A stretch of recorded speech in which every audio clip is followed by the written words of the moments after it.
18th on Friday, and at 2:30 p.m. two special sittings that will be dedicated to the business that appears in the order of business this morning and later in the afternoon. This broadcast is brought to you by the Parliamentary Broadcasting Unit in conjunction with the Kenya Broadcasting Corporation. My name is Edward Kabasa.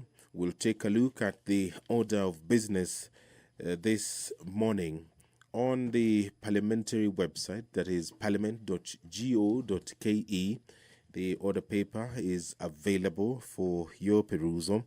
And the Community Health Workers Bill, National Assembly Bill number 53 of 2022, was debated. It is coming at order number 8. The question will be put. This bill is courtesy of the Honourable Member Martin Peters Owino, the Member of Parliament for Ndewa constituency. The principal object of this bill is to provide a framework for the regulation of community health workers. The Health Act 2017, in the first schedule, recognizes community health services at level 1, in which the person in charge of the community health extension worker. The community health workers is an important, as this is the health personnel who deals directly with the community. The community health worker knows the homesteads in the area he or she lives in and is familiar with the language of the people. By going door to door, they are able to know the people in need of various healthcare services. Thus,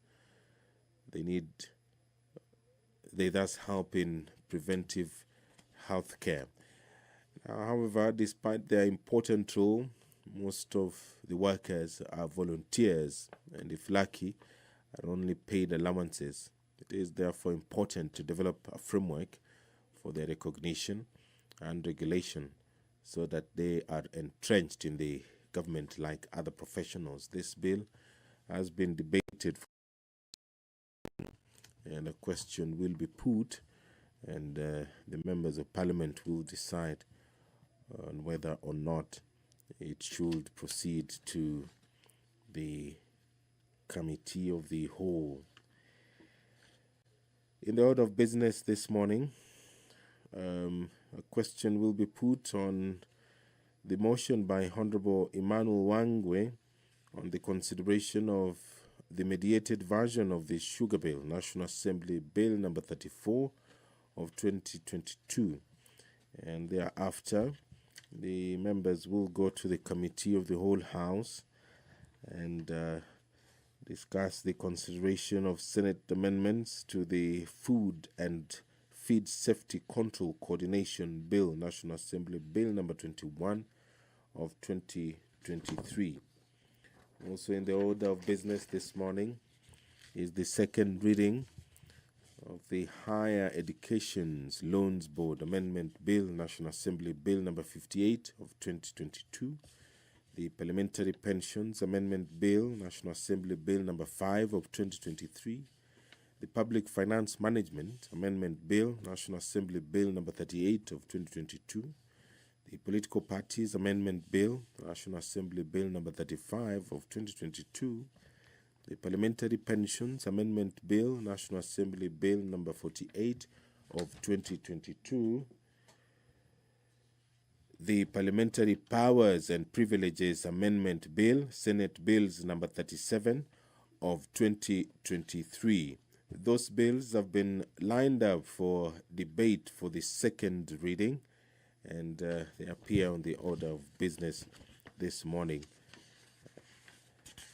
There will be statements at order number 7. The Honourable Member Bernard Kitur, the Member of Parliament for Nandi Hills, will request a statement on the kidnapping and torture of Mr. Pascalis Kosgei. The relevant committee to handle this is the Administration and National Administration and Internal Security, I beg your pardon. The Honorable Member for Huisero, Honorable Christopher Seka, will request a statement on the scrapping application fees for issuance of identity cards, and the relevant committee is Administration and Internal Security. The Honorable Member for Endebess, Honorable Dr. Robert Pukose, will request a statement on the government financial assistance for students enrolled at the Kenya Medical Training College. The relevant committee is the Education Committee. The Honorable Member for Tigania West, Honorable Dr. John Mutunga, will request a statement on the utilization of pension funds for national building. The relevant committee is Finance and National Planning. The Honorable Member for Kaluleni, Honorable Paul Katana, will request a statement regarding elephant invasion at Fungo in Kaluleni. This statement will be directed to the Tourism and Wildlife Committee. The Honorable Member for Kipipiri, Honorable Wanjiku Moya, will request a statement on unmarked bums flyover in Jambini, Kipipiri, Olkalau, Nyaururu Road, and the relevant committee is Transport and Infrastructure. The Honorable Member for Kilifi Kusini, Mheshimiwa Ken Chonga,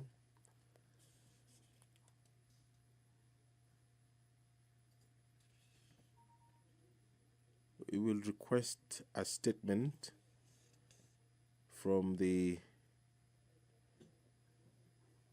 Committee on National Administration and Internal Security, and the statement concerns kufurushwa kutoka kwa ardhi yenye mgogoro Kilifi. The Member of Parliament, Honorable Wanami Wamboka, the Chairperson, Public Investment Committee on Governance and Education, will request a statement on the current state of affairs at the Moi University. That statement will be directed to the Education Committee. If you're just joining us, any moment now, the business of the National Assembly will begin this morning of Friday, 18th of October, 2024, a special sitting that was adopted by the National Assembly to look into businesses that appear in the order of business this morning. And later in the afternoon, the members of Parliament will also sit.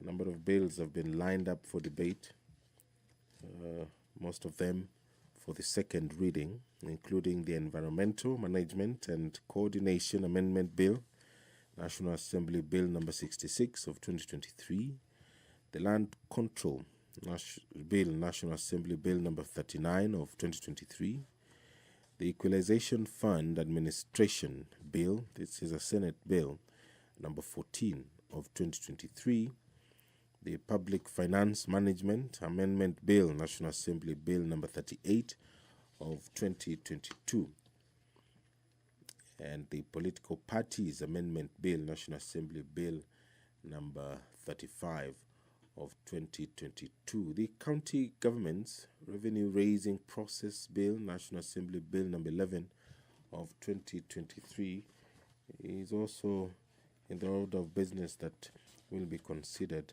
in the afternoon by the National Assembly in the second of the special sittings that was approved for this afternoon.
It is also available on KBC Channel 1. There is some activity at the door signaling the arrival of the Speaker of the National Assembly, Honorable Moses Wetangula. I will now hand you over for this live broadcast of the National Assembly proceedings. My name is Edward Kabasa. Enjoy your viewing.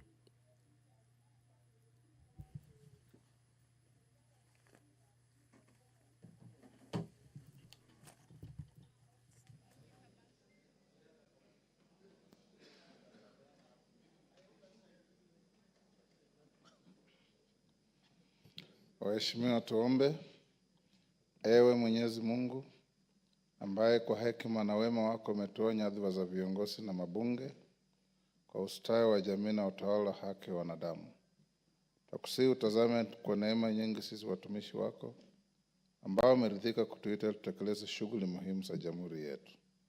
Tunakuomba uteremshie baraka zako sisi tuliokutanika hapa, na utujalie tuyatende na kufikiria mambo yote atakayofikishwa mbele yetu kwa njia ya haki na uaminifu, ili utukufu na sifa zako ziendelezwe, na ili kustawisha amani, ufanisi na heri ya nchi yetu na wale ambao haja zao umezikabidhi mikononi mwetu.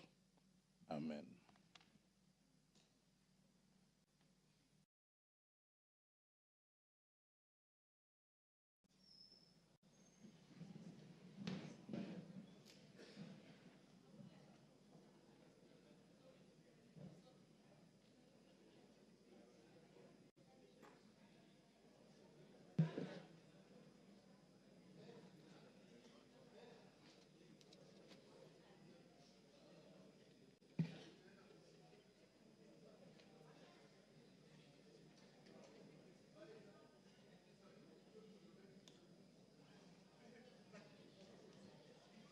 We have quorum to transact business. Clerk, can we... Order number 1, administration of oath. Order number 2, communication from the chair. Honorable members,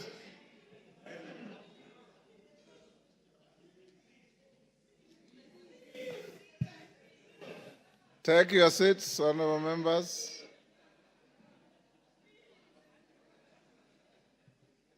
Dr. Mwiti, take the nearest seat.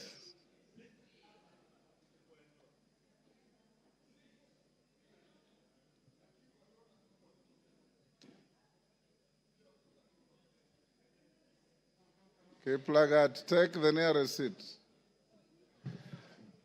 Honorable members,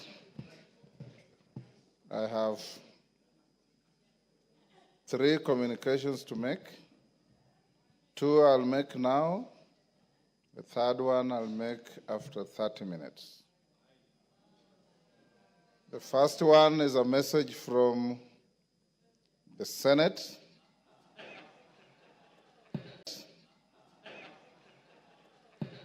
Pursuant to the provisions of Standing Order 41-4 of the National Assembly Standing Orders relating to messages from the Senate, I wish to report to the House that today, Friday, 18th October 2024, I've received a message from the Senate regarding its decision on the proposed removal from office by impeachment of His Excellency Rigathi Gachagua, EGH, as Deputy President of the Republic of Kenya.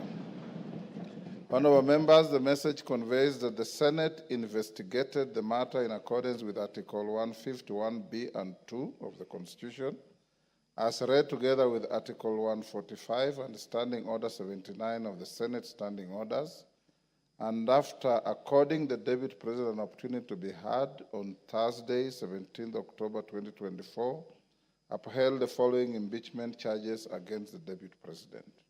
Ground 1, gross violation of Articles 10(2)(a), B, and C, 27(4), 731(a) and 2B, 75(1)(c), and 29(2) of the Constitution and Article 147(1) as read together with Article 131, 2C and D of the Constitution. 2.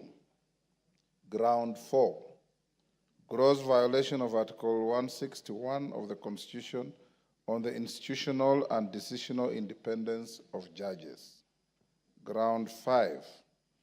Gross violation of Article 31 and 148, 5A of the Constitution on the fidelity to the oath of office and allegiance. Ground 6. Serious reasons to believe that His Excellency the Deputy President has committed crimes under Sections 13, 1A and 62 of the National Cohesion and Integration Act. And Ground 9, gross misconduct that is incompatible with the high calling and dignified status of the office of the Deputy President and a member of the Cabinet and the National Security Council. His Excellency the Deputy President has publicly attacked and undermined the work of the National Security Intelligence Service and its officers. Honorable members, you will recall that on Tuesday, 8th October 2024, 282 members, being more than two-thirds of the members of the National Assembly, voted in support of the special motion for the proposed removal from office by impeachment of His Excellency Rigathi Gachagua, AGH, the Deputy President of the Republic of Kenya, on 11 grounds.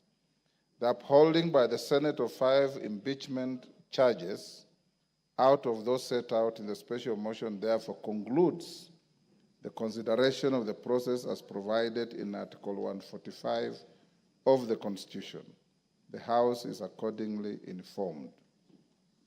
Honorable members, in furtherance to this, there is a message that is being prepared to be delivered in the next few minutes.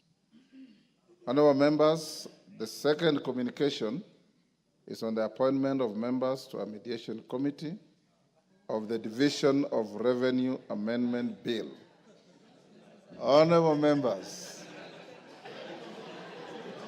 as you are aware, on Wednesday, 16th October 2024, the House rejected the motion on consideration of the Senate amendments to the Division of Revenue Amendment Bill, National Assembly Bill number 38 of 2024. This decision essentially committed the bill to a mediation committee in accordance with the provisions of Article 112 of the Constitution and Standing Order 149. Honorable members, Article 113 of the Constitution requires that wherever a bill is referred to a mediation committee, the speakers of the Houses of Parliament shall appoint an equal number of members from both houses to attempt to develop a version of the bill for consideration by Houses of Parliament. In this regard, honorable members, having consulted with the leader of the majority party and the leader of the minority party, I have appointed the following members to represent the National Assembly in the Mediation Committee on the Division of Revenue Amendment Bill 2024. 1, Honorable Ndindi Nyoro, CBS MP, Honorable Mary Emase MP, the Honorable Dr. Johnny Chikati MP, the Honorable David Ocheng, CBS MP, the Honorable David Kiplagat MP, the Honorable Dr. Otienda Molo, Senior Counsel MP, the Honorable Fatuma Jeho MP, the Honorable Dr. Makali Mul MP, and the Honorable Dr. Ojambo Oundo MP. Honorable members, the aforementioned members will await the appointment of senators to the Mediation Committee for the committee to be fully constituted for purposes of commencing the mediation process. Once I receive a message from the Senate to that effect, I'll convey the same to the House. Thereafter, the Mediation Committee will embark on an attempt to develop a version of the bill for consideration by the Houses of Parliament in accordance with Article 113 of the Constitution. The House is accordingly guided. Thank you. Yes, Honorable Pokose. Honorable Speaker, Article 149 of the Constitution provides that within 14 days after a vacancy in the office of the Deputy President arises, the President shall nominate a person to fill the vacancy, and the National Assembly shall vote on the nomination within 60 days after receiving it. Honorable Speaker, recently in passing the special motion for impeachment of the Deputy President, you guided us that we required at least 233 of us, being two-thirds of the members of this House, Order, Honorable Bukose. to pass this motion. And you jumping the gun? No, I'm just seeking your guidance, Honorable Speaker, Okay, whether we need the same threshold in this case. Okay, go on.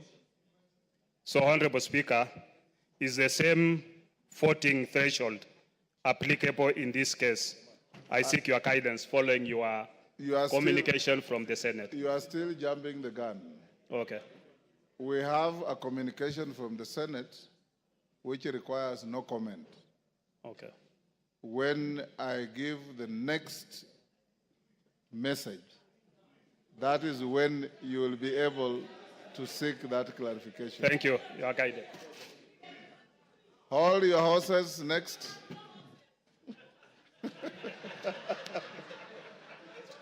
Betty, if you have no horse, hold your mule.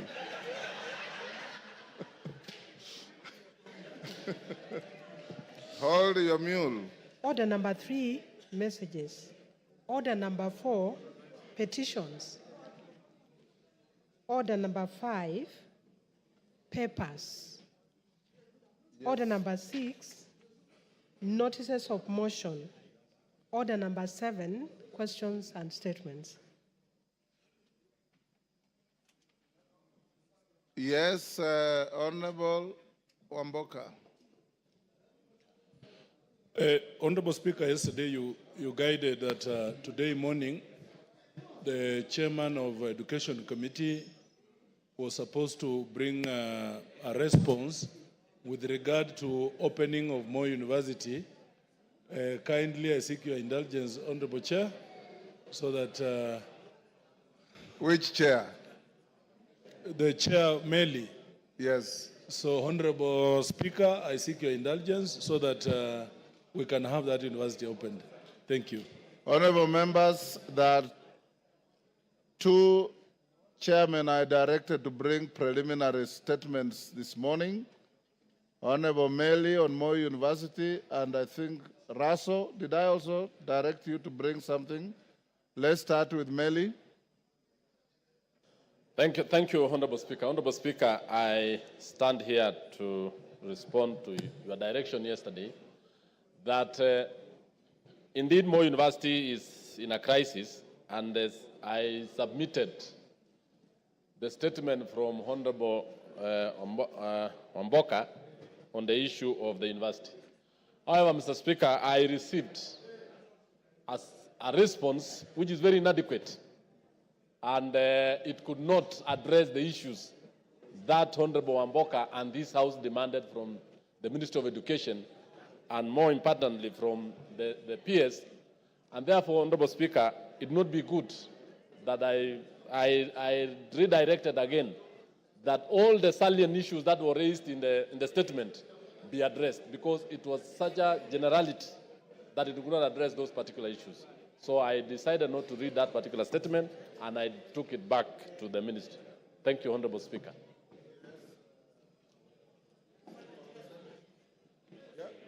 Yeah. Is it on the same issue? Yes, I wanted to...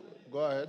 Yes. Mr. Speaker, the issue of Moi University is a very serious issue, and especially destroying the lives of our professionals and our professors who have done a great job in going to school to be able to teach our children.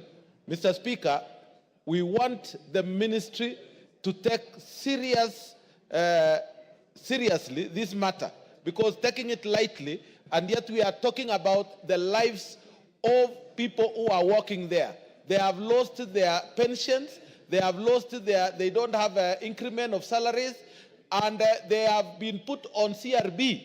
Almost all lecturers who took loans, the university is not paying. So we need that thing resolved as soon as possible, Mr. Speaker. Thank you. Cases.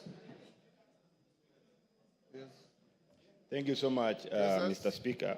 I rise knowing that Keses constituency is where Moi University is situated. And as we seek the information through the Chair of Education, I wish to reiterate an issue that has not been talked about for quite some time, that Moi University, being the only second university in the Republic of Kenya, has facilitated establishment of more than 9 other universities, fully pledged universities. And in the process of establishing, most of the resources then that were earmarked for Moi University or were generated under IGU, especially during the parallel self-sponsored program, were utilized to establish these universities. And no discussion since then have been brought forward to ensure that Moi University is compensated back to where it was before. And I want to raise this one, that the committee, as they are looking at, they should also be able to tell us how much resources were channeled out or were siphoned out to establish the other universities, and no discussion has been discussed to ensure that Moi University is reinstated back to where it was. Order, Meli, you are out of order. A university opening another campus elsewhere does not amount to siphoning money. It's expansion, and it's a program that grows education. How does that become siphoning money? Thank you. Maybe, okay, I withdraw that statement. But Yes. still, the point here, Mr. Speaker, is that the Committee on Education should be able to come up and inform this Honorable House what shall then be done. I know for a fact Yes. that Moi University produced Kakamega Most University. That Most then produced Kibabi. That has nothing to do with siphoning money at all. Yes, Ocheng? Yes. Ocheng? The Honorable Speaker, the issue of Moi University is already happening, Mr. Speaker. The Speaker, that the university is closed and there's no urgency, there is no effort towards reopening it immediately, Mr. Speaker, it's a scandal. Mr. Speaker, as the ministry and as the committee concerned brings a proper statement to this House, Mr. Speaker, could they tell us the root cause? If it is tribalism, let us be told so that that is sorted out. If it is ethnicity, if it is bad management, let us be told that that is sorted out. If we will not run that university if you don't get to the root cause of the problem, Mr. Speaker. Mr. Speaker, it's such a deep rot that any assuaging or any boil lancing will not help. Let's get to the root of the matter, Mr. Speaker. Let the committee dive into this matter and deal with it squarely. But as when they are teaching, Mr. Speaker, could we get a date, a definite date, when the children, the students will go back to school, Mr. Speaker? Thank you. Deputy Speaker. Thank you, Honorable Speaker, for allowing me to be able to speak on this point. The issue of Moi University is very simple, and it's in public knowledge. Moi University was one university. Then what it did is it took loans and invested in building a satellite university, which is now Eldoret University. It also built Maseno. It also built another one in Karatina. It also and other places. So what happened is they put in their resources into those universities. Then unfortunately for them, those universities received charters and became independent and went with their money. And therefore they were left with no resources at all. Then what happened is that those universities, once they received their own charters, they decided to hire their own human resources and sent back all the employees back to Moi University. So Moi University now is left with human resource glut that is full over there. They also have debts that they are not able to pay.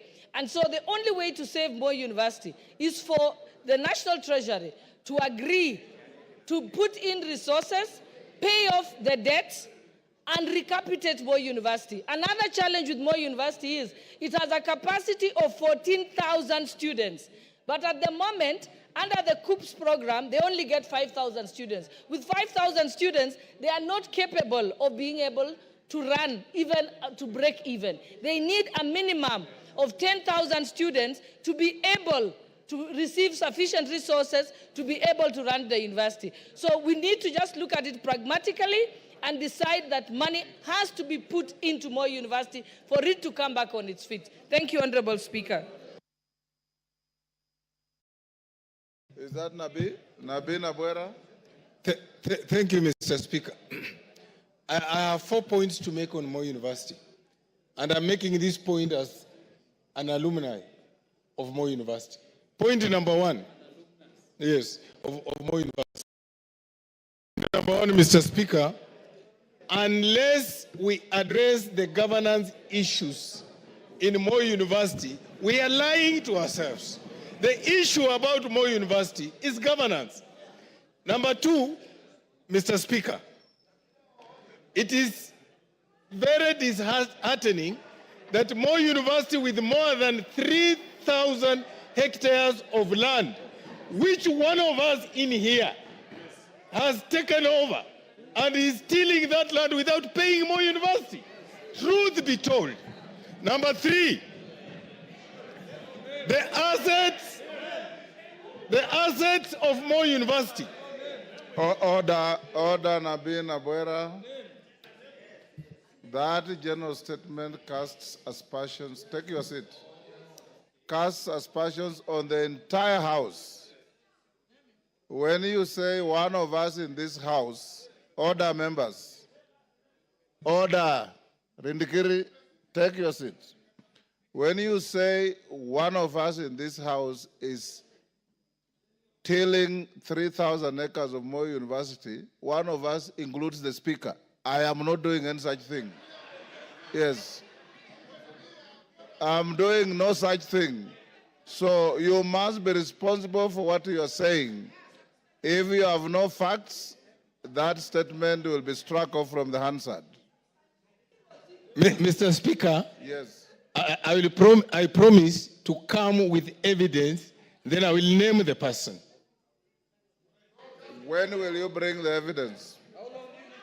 2 weeks. On the first day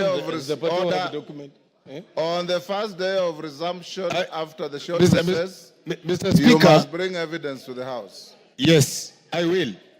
Go on. I undertake.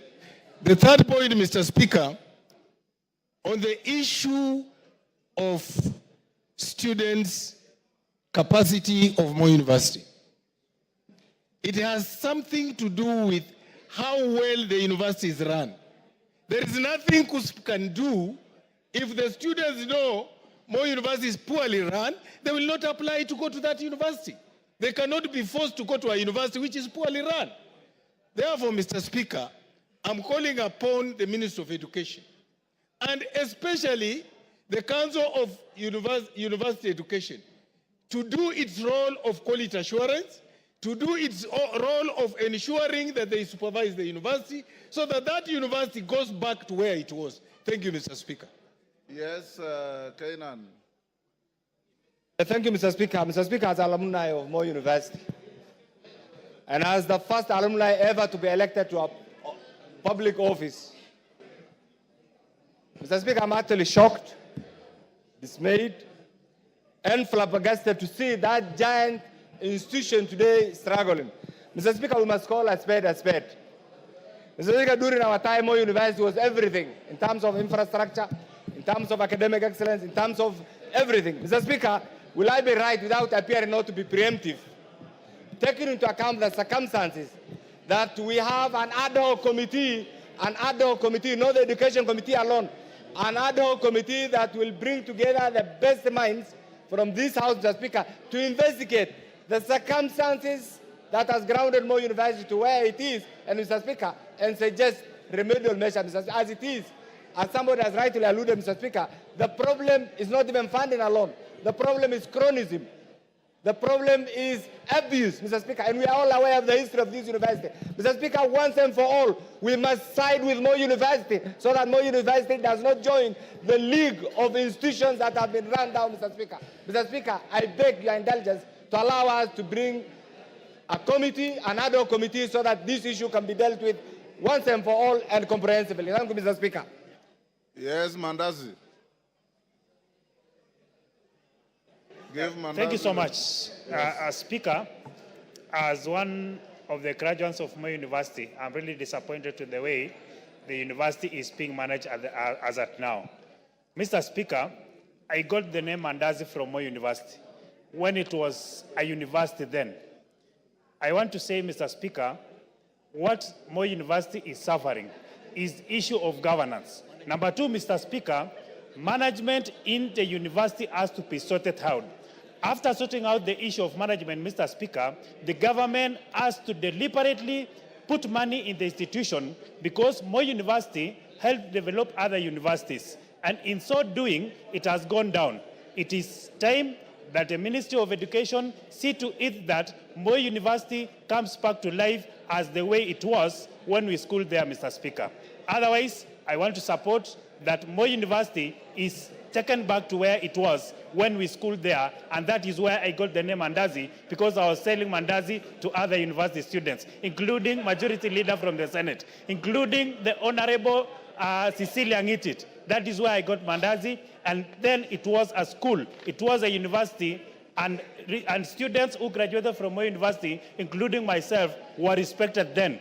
Today, it is not a university like it was before. It is time that East House considers putting money into the same university so it can develop and be a university that was before. Thank you, Speaker. Honorable members, Chairman Meli, what you have attempted to say on Moi University is not only inadequate but unacceptable to the House. As you can see, what your colleagues are saying. This House will be sitting up to the afternoon. At 2:30, you must bring information from the ministry when this university is opening. At 2:30. Adequate or inadequate, you must tell the House when this university is opening. Parents go through serious soul searching to help their children maintained and sustained in institutions. And we cannot, as a responsible House, procrastinate on this matter anymore. Yes, Meli? Mr. Speaker, I do agree with you wholeheartedly, and even the issues raised by members. But when a ministry official or a PS gives a two-paragraph statement on such a serious matter, it is actually belittling the House. And in fact, Mr. Speaker, I gave out the statement raised by the honorable member, and just to be given a two-paragraph statement, which is very wrong. Issues facing Moi University on financials, governance, and even issues of poor governance is very big. And I did not expect that, Mr. Speaker, that I bring such a very poor thing. As chairman of the committee, you know what to do. I shall take action as you are saying, and I'll bring a statement this afternoon. Thank you. Thank you. Russell.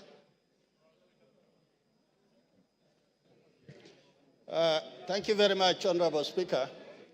Honorable Speaker, the statement that was raised yesterday by Honorable Chonga from the floor of the House, there is enough evidence that what the Honorable member raised, the county commissioner, the DCCs, all of them are aware. And indeed, that family, because they don't have enough, the man who had the resources had to throw them out of that land. So it has been confirmed to that extent. Is Chonga in the House? Is Ken Chonga in the House? That was his statement, right? Yes. So for that reason, Honorable Speaker, the task that you gave me is that the county commissioner and the DCC are going to sit this morning, and they are going to deliberate on this matter as far as removal of that family from their land is concerned. But what they have also confirmed, the matter is in court. What everybody was wondering is how the family was thrown out of their homestead. So for that reason, the ministry and the county commissioner is seized of that matter, and in the next 1-2 days, they are going to give us feedback that the family is restored back to their homestead.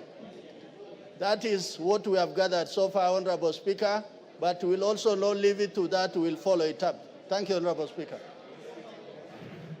Honorable Ken Chonga is not in the house, so we'll leave it there. Yes, Chairman. I know my very able chair had actually made the preliminary report on the same, but I've just got the information or the report from the ministry that the report can be even ready as this afternoon. Yes. You'll deliver a statement in the afternoon? Yes. Excellent.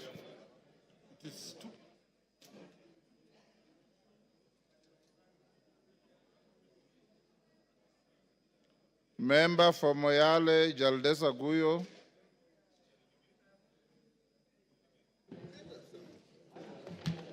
Thank you, Mr. Speaker. Honorable Speaker, pursuant to the provisions of Standing Order 44-2C, I rise to request for a statement from the chairperson of the Departmental Committee on Internal Security and National Administration regarding the reopening of Illo gold mine in the Bel Moyale constituency. Honorable Speaker, in 2023, the residents of Moyale discovered traces of gold in the Illo area of Dabel, Marsabit County, following a prolonged drought from 2021 to 2023, during which pastoralists lost more than 80% of their livestock. The discovery of the Illo gold mine offered a new lifeline and an alternative means of livelihood for the community. However, in March 2024, a disagreement between two artisanal miners resulted in the tragic loss of lives. Consequently, the Ministry of Interior and National Administration ordered a 30-day closure of the gold mine, citing insecurity and the absence of proper administrative and structures to manage the site for the welfare of the community and other stakeholders. Honorable Speaker, since the closure, several positive developments have taken place. Community organizations have transformed into cooperatives to oversee the administration and management of their natural resource. Unfortunately, it's alleged that some members of the security agencies have begun engaging in illegal mining activities in the area, providing misleading response to justify the continued closure, thereby excluding the residents and benefiting from the situation.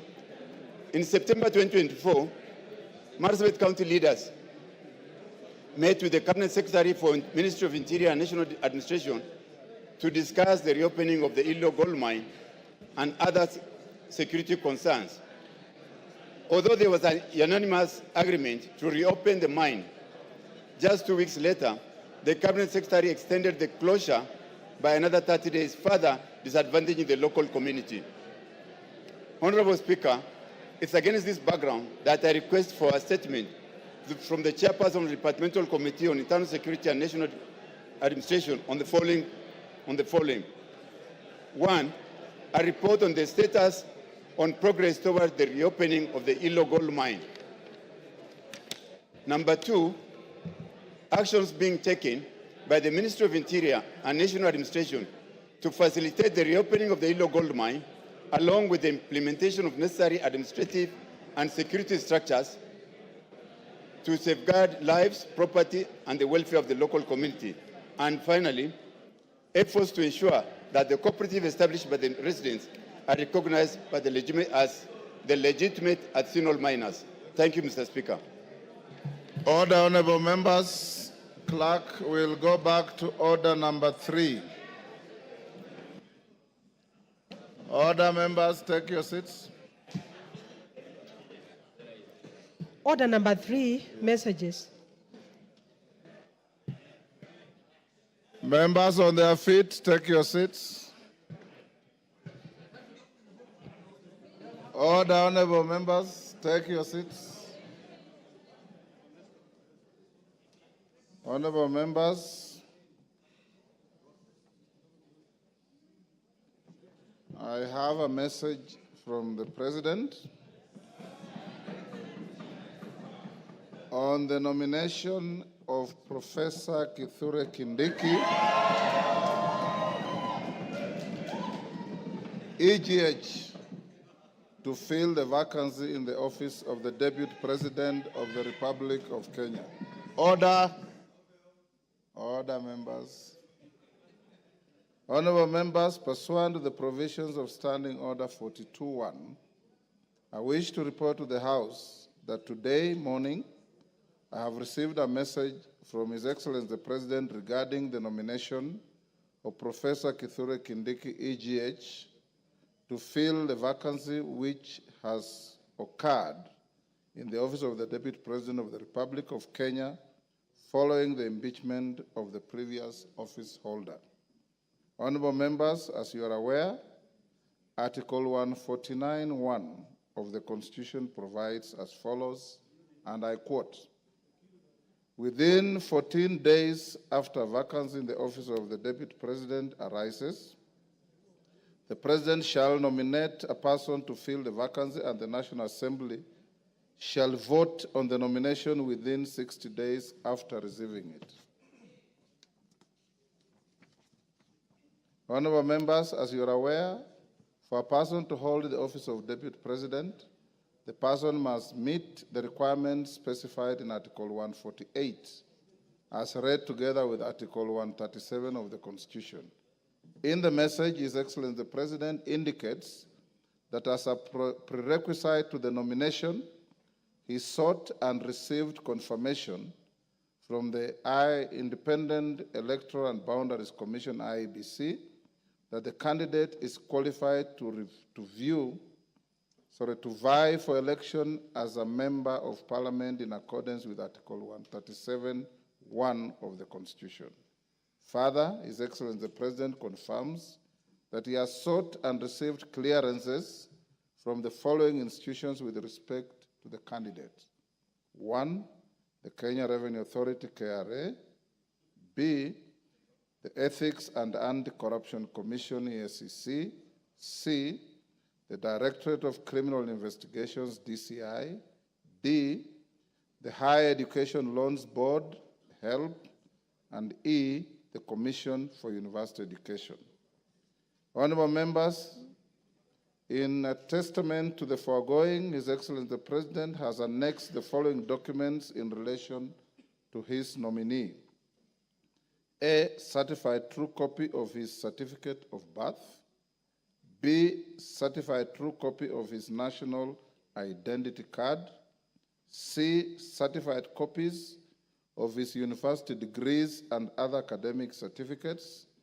D, certification of foreign university degrees by the Commission for University Education.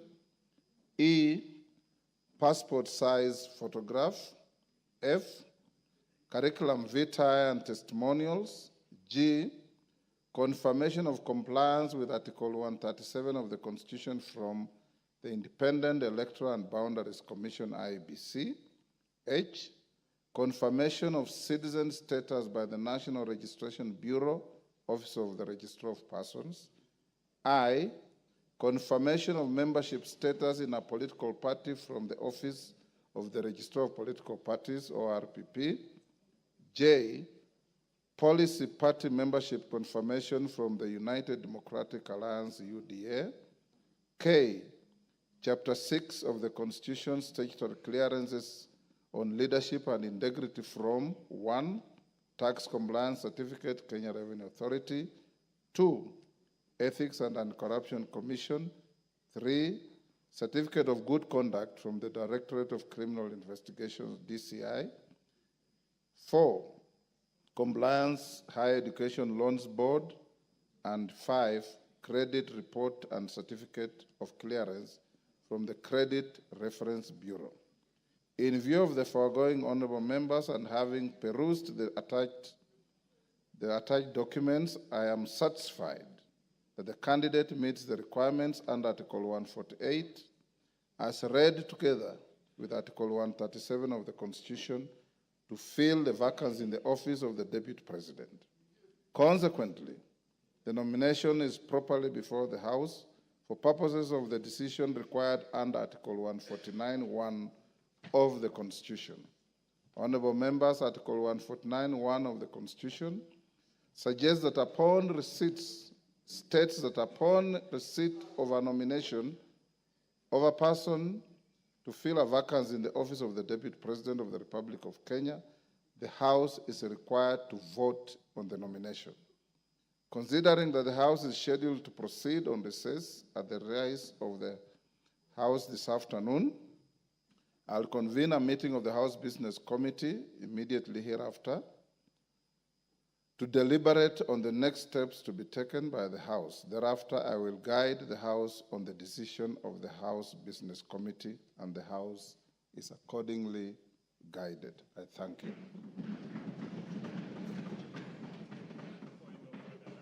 Yeah, because now you are properly seized. You can put your... Thank you, Honorable Speaker. Honorable Speaker, Article 149 of the Constitution provides that within 14 days after a vacancy in the office of the Deputy President arises, the President shall nominate a person to fill the vacancy, and the National Assembly shall vote on the nomination within 60 days after receiving it.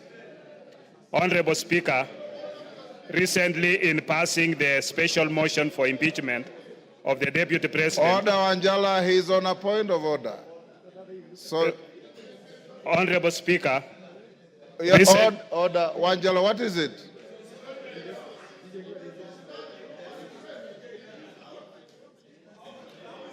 Order, Honorable Shinali. Order, Honorable Shinali, will you be upstanding? You are not properly dressed. You go and dress in a proper manner and come back. Who else? Honorable Zaire. You are no. Him is a Muslim, is wearing a Friday prayer meeting. There's no problem. Shinali, go and dress up. Go on, Bukose.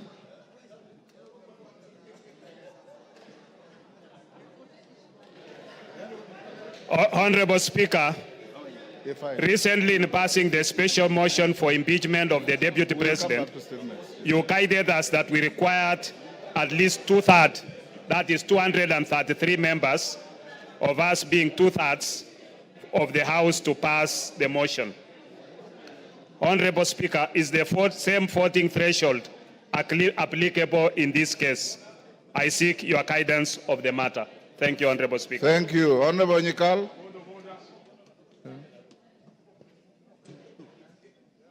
Yes, Milemba. Honorable Shinali, retreat quietly and dress up and come back. Thank you, Honorable Speaker. Honorable Speaker, the business before this House is one which requires us to vote on the nomination of a person to fill a vacancy in the office of the Deputy President in terms of Article 149 of the Constitution. Honorable Speaker, as is a practice before the House takes a vote on a matter, members are accorded an opportunity to debate and give their views on the business before the House. Honorable Speaker, to this end, I seek your guidance on whether we shall be given an opportunity to debate on the nomination and give our views. Thank you, Honorable Speaker. Wangwe. Thank you, Honorable Speaker. Honorable Speaker, I rise to seek your guidance on whether this House will be required, Honorable Speaker, to undertake the vetting and approval process as required by the Public Appointments Parliamentary Approval Act. Number two, Honorable Speaker, of my concern is that, Honorable Speaker, Article 124, particularly subsection 4 of the Constitution, provides that when a House of Parliament considers any appointment for which its approval is required under the Constitution or an Act of Parliament, the appointment shall be considered by a committee of the relevant House, and the committee's recommendation shall be tabled in the House for approval. Honorable Speaker, in your communication, you have not given us indication on how you are going to handle that process. Maybe, Honorable Speaker, you can guide me on how you intend to handle it. Thank you, Honorable Speaker. Thank you. Jen Kakiri. Yes, member for Laikipia. Thank you, Honorable Speaker. Honorable Speaker, you've just conveyed a message from His Excellency the President on the nomination of Professor Kithure Kindiki to fill the vacancy of the office of the Deputy President, which occurred yesterday, to fill the vacancy of the office of the Deputy President, which occurred yesterday following the conclusion of the impeachment proceedings at the Senate. Honorable Speaker, we are now here to vote on the nomination as required by the Constitution.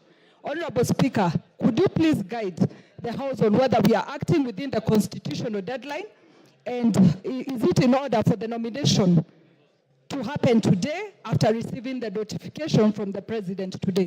Thank you, Honorable Speaker.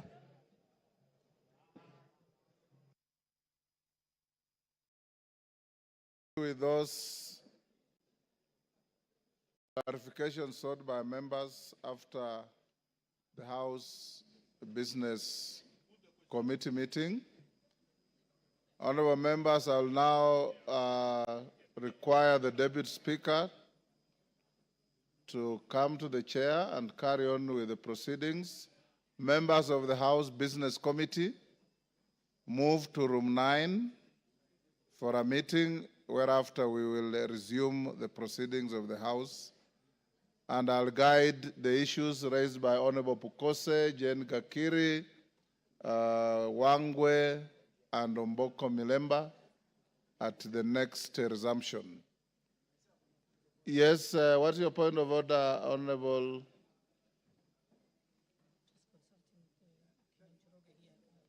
Thank you, Honorable Speaker. Honorable Speaker, I want to join my very good friend, the Honorable Pukose, in seeking your direction, Mr. Speaker, with regard to Article 149 of the Constitution on the appointment of and approval by a vote of the Deputy President. Mr. Speaker. The words of the Constitution are very clear. Yes. It is appointment and vote. And vote. I agree. Approval is not used. Yes, not used, Mr. Speaker. On this article. Mr. Speaker, you know, this Constitution we are borrowed heavily from the U.S. Constitution. The 25th Amendment of the U.S. Constitution, which was passed in 1967, has a similar provision that provides that a vice president shall be appointed, shall be nominated by the president and approved by a vote by the House. It uses the words confirmation, Mr. Speaker. Previously in the United States, Mr. Speaker, before the 25th Amendment, there was no similar provision. In fact, there was, in the past, before 1967, there was a cumulative of 37 years when there was no vice president, when one either passed away or one was appointed as became the president. And so, Mr. Speaker, we would like you to express yourself with regard to this issue. What is the threshold? On the removal of the Deputy President is 2/3. So is the approval or by vote of the Deputy President 2/3? Because it's not provided in the Constitution. Honorable Chepkonga. Yes. If you are paying attention, you are saying exactly what Bukose said. Oh, I'd walked out. And you are sitting next to him. No, I walked out, Mr. Speaker. Yes. I walked out. So word for word, what you are asking me to say. Yeah, he has stolen from me, Mr. Speaker. Yes. Yes, Wamboka. DK, if you want to catch the Speaker's eye, there's no provision for you to stand up. You sit and I'll give you. Yes, Wamboka, member for Bumula. Honorable Speaker, as you are aware, Article 118 of the Constitution requires this House to facilitate public participation in its legislative and other business of the House. Honorable Speaker, the issue of public participation is a sensitive matter which has often attracted debate and court challenges. Indeed, our recent experience in considering the special motion for removal of the Deputy President made us even appreciate better the need for public participation. Honorable Speaker, with this in mind, please guide this House on whether we shall be expected to conduct public participation in voting for the nomination to fill the vacancy in the office of the Deputy President. Thank you. DK. Thank you, Mr. Speaker. I'm rising on a point of order, still on the same issue that I need your guidance. Looking at His Excellency the nominee, we just vetted not more than 2 months ago, and that implies not more than 6 months ago. And the questionnaire that is questionnaire that we used.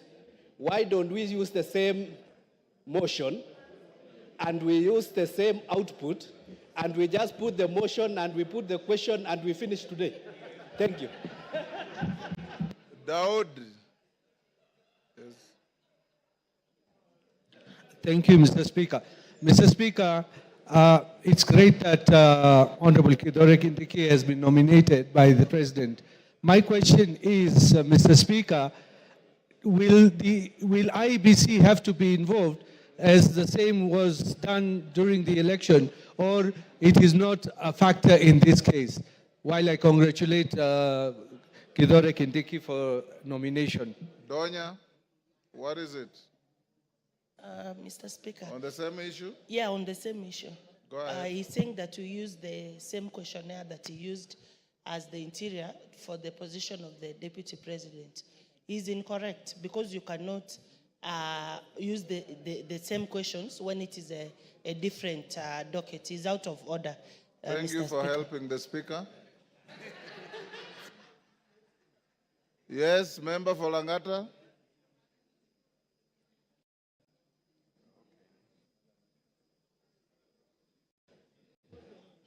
Yes. Thank you, Mr. Speaker. Having seen how things move very fast in this House, let me take this opportunity to congratulate the newly appointed Deputy President. Order, Kithure Kindiki. Order Jalango. He has not been appointed, he has been nominated. I've just said on how things move very fast here, sir. Let me congratulate him. Let me be the first person to congratulate the newly elected Deputy President. Thank you, Mr. Speaker. You can come now. Eh? No, come and take the seat. Yes. Honorable members, we'll end this here. I'll make some reasoned direction on those issues raised. I will now ask all members of the House Business Committee, Kainan and your team, to move to room 9 for a meeting. And the Deputy Speaker will go on with the statements. I had not given direction on the member for Moyale's statement. It's committed to the committee responsible and to bring a response in 2 weeks.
Honorable members, we shall now go to statements, and we shall continue with a statement by the member for North Hor, Honorable Wario.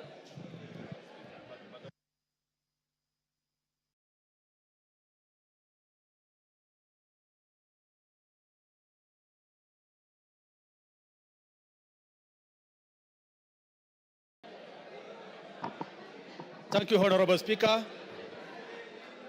Honorable Speaker, pursuant to the provision of Standing Orders 44.2c. Order, honorable members. Order, honorable members. Order, honorable members.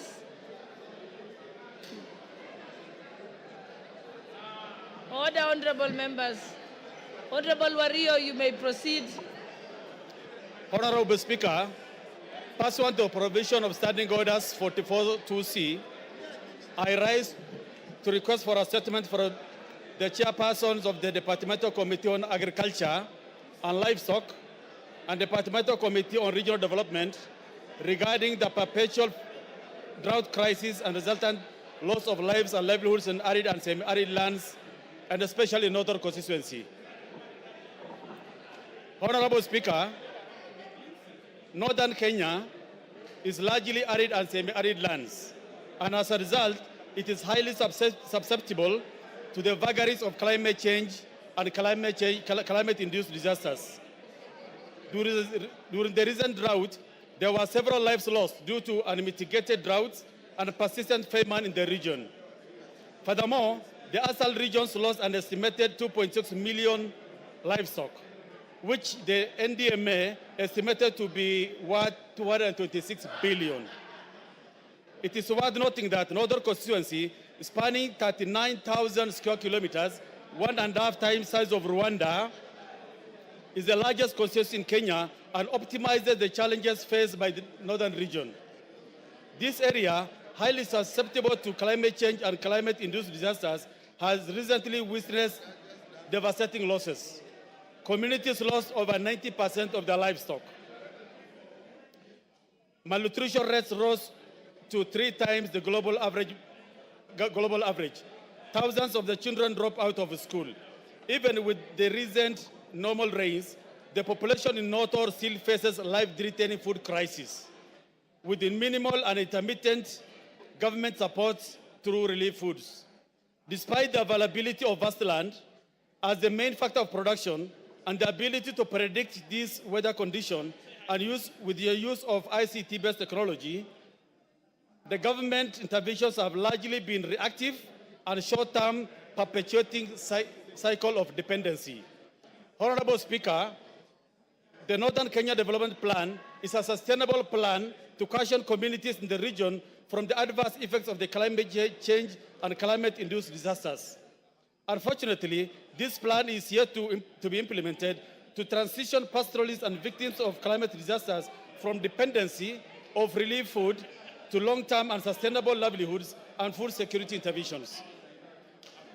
Honorable Speaker, it is against this backdrop that I request a statement from the chairperson of the Departmental Committee on Agriculture and Livestock and Regional Development on the following. 1, plans on how the government intends to leverage on demonstrated capacity for transformative projects in technology, water, and large-scale infrastructure projects to prioritize food security and enhance dignity of the population in North and the ASALs of Northern Kenya. B, an explanation on why the government allocates substantial resources for relief food annually, but minimal or no resources for specific, smart, measurable, and realistic food security programs in the ASAL of Kenya. A comprehensive report on all food security and drought resilience projects with its corresponding budgets by both government and donor-funded projects that have been implemented or are ongoing in Northern constituency and the ASALs of Northern Kenya. Reasons why ASAL regions of Kenya remain vulnerable to climate change effects despite numerous national plans, including a report on the implementation status of the Northern Kenya Development Plan. Finally, a detailed analysis of the audited impacts of initiatives aimed at cushioning Kenyans from the effects of the climate change, with a specific attention to Northern region, including timelines for implementation of sustainable solutions. Thank you, Honorable Speaker.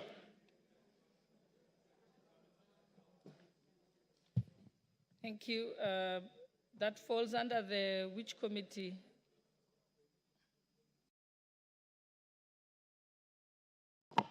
Environment? Committee of Agriculture and Livestock and Regional Development. Honorable Mutunga, are you here? Do you have any response? Or do you want to say something about it? Honourable Speaker, we can promise to get a response in the next 2 weeks, soon after the recess. Thank you. Honorable members, before we move to the next statements,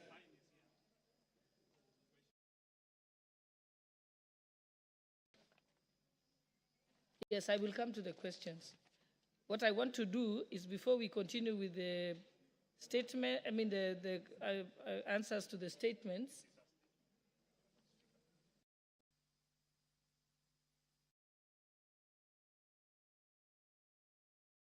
I will give you the opportunity. We're going to go to the statement. So you'll have an opportunity, Honorable Pukose.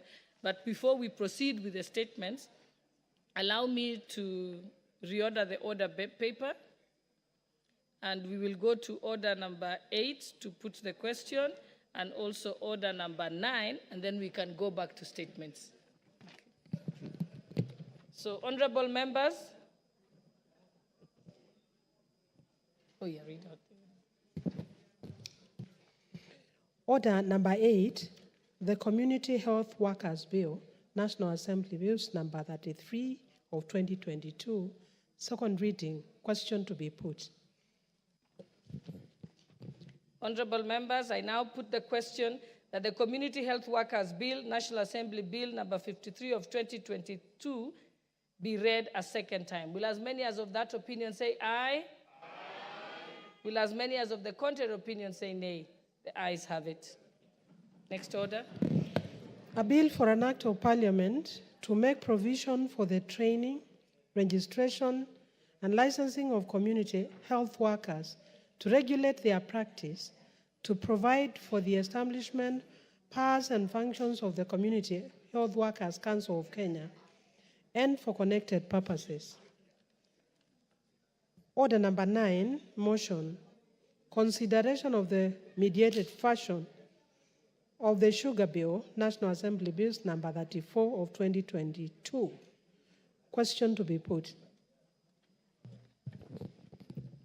Honorable members, I now put the question that pursuant to the provisions of Article 113(2) of the Constitution and Standing Order number 153, this House adopts the report of the Mediation Committee on the Sugar Bill, National Assembly Bill number 34 of 2022, laid on the table of the House on Wednesday, 16th October 2024, and approves the mediated version of the Sugar Bill, National Assembly Bill number 34 of 2022. Will as many as of that opinion say aye? Aye. Will as many as of the contrary opinion say nay? The ayes have it.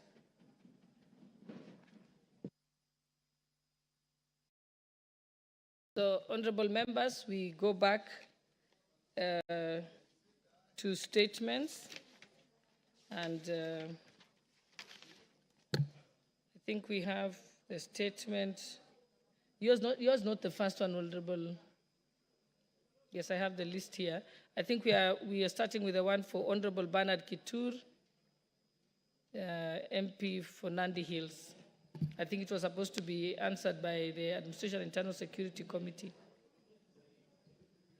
Is Honorable Kitur? Yeah, Honorable Speaker, pursuant to Standing Order 44(2)C, I rise to request for a statement from the chairperson of the Departmental Committee on Administration, Internal Affairs, regarding the kidnapping and torture of Mr. Pascalis Kosgei.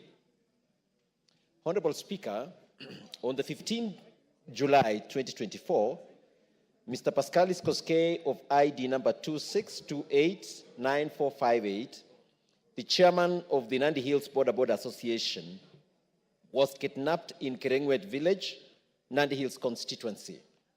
He was tortured for 6 hours before being dumped unconscious and naked in a tea plantation miles away from his home.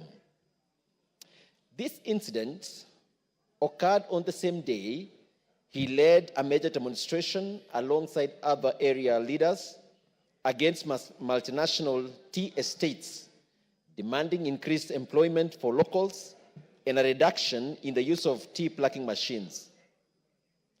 Prior to his abduction, Mr. Kosgei reported that he received numerous calls regarding his whereabouts, including from a senior DCI officer recently transferred from Nandi Hills. His kidnapping sparked significant outrage within the constituency and was reported at Nandi Hills Police Station under the occurrence book number 39/15/7/2024. Honorable Speaker, it is important to note that Kenya is a signatory to the International Convention for the Protection of All Persons from Enforced Disappearance. However, the country has yet to ratify this crucial agreement, which would be instrumental in addressing violation of human rights and ensuring accountability for victims and their families. Honorable Speaker, it is against this background that I seek for a statement from the chairperson of the Departmental Committee on Administration and National Security, and in the statement, the chairperson should address the following. 1. Status of the investigation on the kidnapping and torture of Mr. Pascalis Kimurgor Kosgei. 2. Any steps the government is taking to stop abductions, enforced disappearances, and killings in the country. And 3. When the ministry will forward to Parliament the International Convention for the Protection of All Persons from Enforced Disappearance for ratification. I thank you, Honorable Speaker. Chairperson for the Administration and Internal Security, Honorable Ruto, you are speaking on behalf of the chair. You may proceed. Thank you, Madam Speaker. Madam Speaker, what honorable colleague from Nandi Hills has raised is fundamental. It is about human rights and protection of lives and sanctity of life, which is enshrined in our Constitution. Madam Speaker, we'll need 2 weeks after the recess to respond. Thank you, Honorable Speaker. Thank you. I think it's one thing I had raised with some of the committees. Even though we are going to recess, if you dispatch the letter now or during the recess, then you can have a response by the time we come back from recess. Because the executive is not on recess. So I think you adjust it that way. Thank you. Next we have a statement, a request for a statement by the Honorable Christopher Aseka, member for Kiswero. Thank you, Madam Speaker. Honorable Speaker, pursuant to the provisions of Standing Order 44.2c, I rise to request for a statement from the chairperson of the Departmental Committee on Administration and National Security regarding scrapping the application fees for issuance of identity cards. Honorable Speaker, every Kenyan is entitled to issuance of a national identification card upon attainment of a maturity age of 18 years. Possession of this ID card is especially critical in facilitating Kenyans' youth to access basic services such as university and college funding, employment opportunity, recruitment to disciplined forces, and enrollment for financial services such as M-Pesa and banking. Sadly, Honorable Speaker, the government requirement for payment of a mandatory application fee of 300 Kenya shillings is hindering many teenage first-time applicants from acquiring national identity cards. Clearly, at the age of 18 years, teenagers applying for these identification cards do not have income of their own to pay fees and to meet other related costs, such as convenience fees charged by Huduma centers. Additionally, teenagers who do not have parents or guardians to pay for the application fees, for them to pay to apply for identification cards due to the cost implications. As a result, most young people are not only delayed from timely access to opportunities requiring ID cards, but also the enjoyment of the inherent identity as citizens of Kenya. Honorable Speaker, it is against this background that I request for a statement from the chairperson of the Departmental Committee on Administration and National Security on the following. Clarification on the justification for levying and application fee of 300 Kenya shillings for issuance of national identity cards for first-time teenagers applicants who do not have their own income. And 2, the action being taken to to immediately scrap the application fee for the first-time teenage applicants in order to remove the prohibitive financial obligation and hinders them from obtaining the critical document. I thank you, Honorable Speaker. Thank you, Honorable Russo. Yes, proceed. You want to respond to him? Give them a timeline. Thank you, Madam Speaker. Madam Speaker, I think that issue is a hot issue in the country. Because if youngsters don't have anything, they live with their parents. And they are told to get an ID card, they must pay for it. I think it's something that we have not yet reached that stage, even as a country. Yes, in developed countries, youngsters start working from as early as 15 years, and they have some income. So for that reason, I think as a committee, we will need a serious debate with the department, and we'll give a comprehensive response by the time we are through with the recess. Thank you, Honorable Speaker. Honorable Russo, the fees, that was in it was gazetted regulations, or how was it implemented? Actually, Madam Speaker, the fees were gazetted. It was just as a means of raising revenue by the department. But there was not concerted discussion with even the Committee of Parliament. So for that reason, whereas it is out there in the public domain, I think we need to review that position because it raises fundamental issue. There are those children of members of parliament. They can afford it. What about the children of peasants who don't have anything, even affording a meal a day? So for that reason, I think we will work on it, and after the recess, we'll be able to respond to it. Thank you, Honorable Speaker. Because I'm assuming that it should have been given, it should have come to the Committee for Delegated Legislation, because then that's at the point that they could approve or nullify it. So maybe liaise with that committee. And then we, thank you.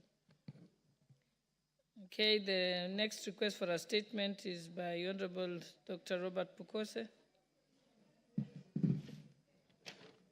Thank you, Honorable Speaker. Honorable Speaker, this statement is a statement from the committee, and I'm presenting it in my capacity as the chair.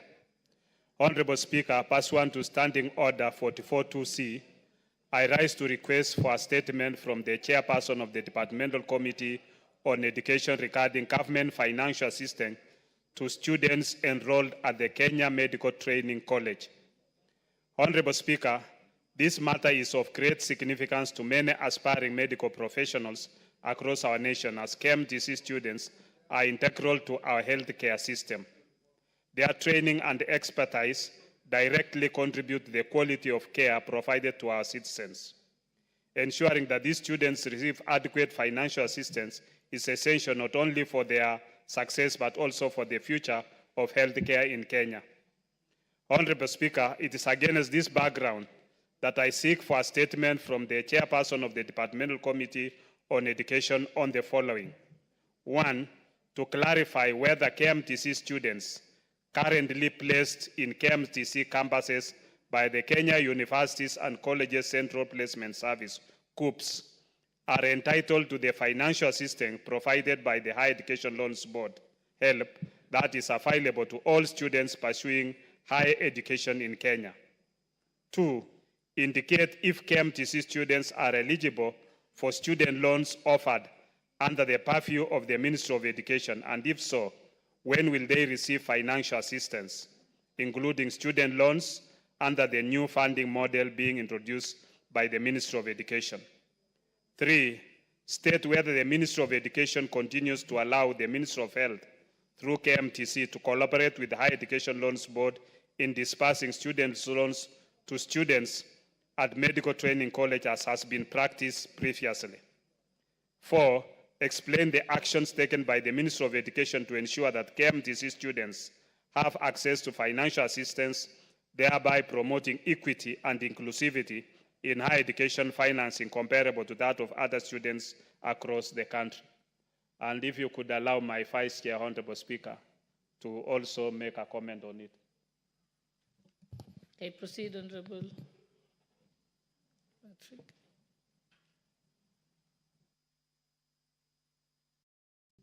Thank you, Speaker. Speaker, I like to support my chairman on seeking that statement because, Speaker, we were in this house when you approved that students who go to KMTC will from now on be admitted through COOPs, like other students who go to universities. But, Speaker, it's a bit logic why they go through COOPs and then they don't benefit from government financing like university students through HELP.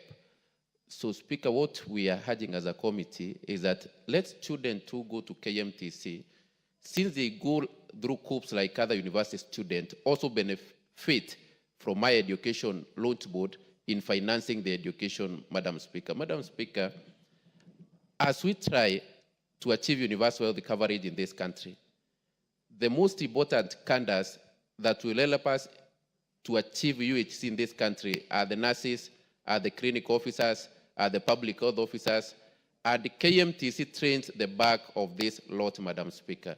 So for us, it's just a request that let those who go to KMTC also be beneficiaries of higher education loans board, Speaker. Thank you, Madam Speaker. Thank you, Chairperson for the Education Committee. Thank you, Madam Speaker. Madam Speaker, I want to commend Honorable Dr. Bukose, the chair, and the members who have raised this particular issue. It's a very, very pertinent issue. And I think as the rule requires, mid-level colleges and universities, students in the Republic are supposed to get loans, scholarships through the Higher Education Loans Board and also University Funding Board. So, Honorable Speaker, I'll really fast-track this particular issue and will respond immediately we are back from recess because it's a very, very important item that we really need to dispense with faster. Thank you, Madam Speaker. Thank you. Let's go to the next request for a statement by the Honorable Dr. John Mutunga, member for Tigania West. Thank you, Honorable Speaker. Honorable Speaker, pursuant to the provisions of the Standing Order 44.2c, I wish to request for a statement from the Chairperson of the Departmental Committee on Finance and National Planning regarding the utilization of pension funds for national building.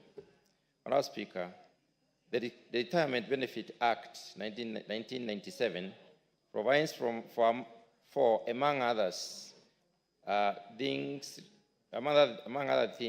requirements for the effective management and investment of the pension fund in Kenya.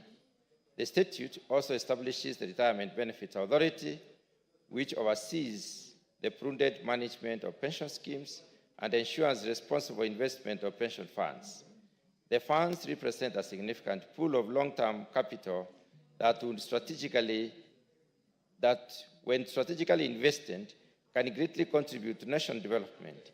By allocating a portion of the fund to well-planned infrastructure projects, renewable energy initiatives, and affordable housing programs, pension funds can address key development challenges while ensuring stable, long-term returns for retirees. This would also improve financial inclusivity, enhance the living standards of citizens, and reduce reliance on foreign debts. Honorable Speaker, it is against this background that I request for a statement from the Chairperson of the Departmental Committee on Finance and National Planning on the following. Number one, provide a report on the number of registered pension funds in the country and the total amount under management across the funds. Number two, a list of the specific sectors where the pension fund have been invested and the terms of these investments. And finally, report on the proposals that money held in pension funds be invested in national development and the likely modalities for such arrangements. Thank you, Honorable Speaker.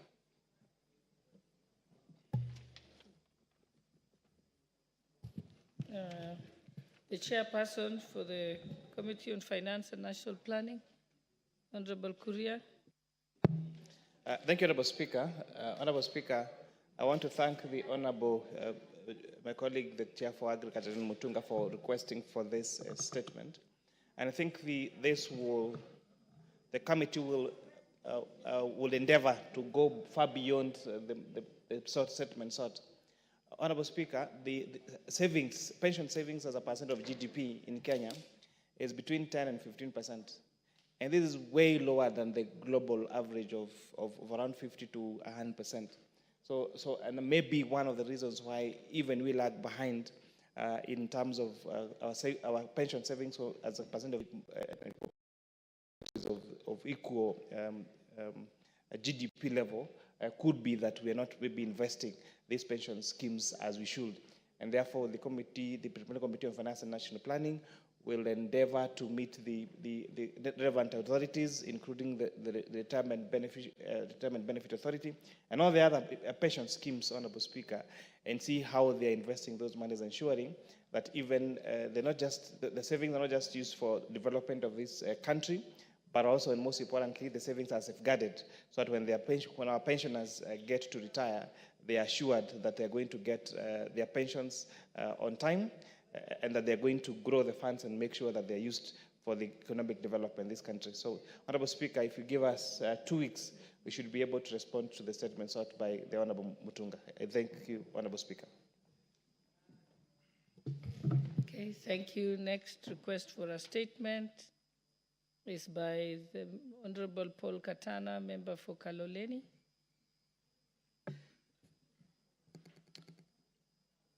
Honourable Speaker, pursuant to Standing Order 44.2c, I rise to request for a statement from the Chairperson of the Departmental Committee on Tourism and Wildlife on elephant invasion in Kayafungo in Kaloleni. Honourable Speaker, Kayafungo is a sacred Giriama shrine set within a natural forest filled with towering ancient trees. Unfortunately, the invasion of elephants has severely impacted the area, leading to the destruction of nearly all its trees and places of worship. While these majestic creatures are an essential part of our national heritage, they have also become a major source of property damage and fear of residents. Honorable Speaker, it is against this background that I seek for a statement from the Chairperson of the Departmental Committee on Tourism and Wildlife. In the statement, the Chairperson should address the following. 1. Immediate measures the Ministry is instituting through the Kenya Wildlife Service to keep elephants away from Kayafungo and facilitate their return to their natural habitat. 2. Plans by the Ministry to compensate residents whose properties have been damaged by the elephants. 3. Measures in place to restore the damaged Giriama shrine and its surrounding environment to its original state, as well as to protect it from future elephant invasion. Thank you, Madam Speaker. The Chairperson for the Departmental Committee for Tourism and Wildlife. Oh, you're there? Okay, Honorable Muge. Honorable Chair, I'm not the chairperson of the said department or a member, but Honorable Speaker, I wanted to add my voice to the said matter. Honorable Speaker, I come from a county that has a lot of animals, especially monkeys. Honorable Speaker, this matter has to be accorded the attention it deserves. There's a whole belt in my county, Honorable Speaker, running through the valley, the Nandi, the Aldai, and the Tindred constituency. Honorable Speaker, those people hardly harvest anything because anything that they plant is eaten by the monkeys, Honorable Speaker. And these people, Honorable Speaker, are not getting the attention from the concerned authorities so that their crops and their plantations can be protected, or Honorable Speaker, they can be advised on what else to do that will not attract the animals to their farms and eat their foods and their crops, Honorable Speaker. So, Honorable Speaker, in support of the member who was asked for this statement, I add my voice that this particular department, Honorable Speaker, should be able to do a thorough audit and be able to map all the animals, Honorable Speaker, that are actually becoming becoming a source of conflict between the humans and the animals, so that we can look for a way, Honorable Speaker, to safeguard those people, to make sure that their lives is ongoing and they are comfortable in their living, and the animals also, Honorable Speaker, are comfortable so that they can be able to have a better coexistence, Honorable Speaker. I thank you. Thank you. Is there a member of that committee in the House? Okay, then I think Honorable Wako, I think we'll task you to ensure that it goes to the relevant committee. Next we have... Thank you. Next we have another request for a statement. Honorable Wanjiku Muya, member for Kipipiri. Thank you, Honorable Speaker.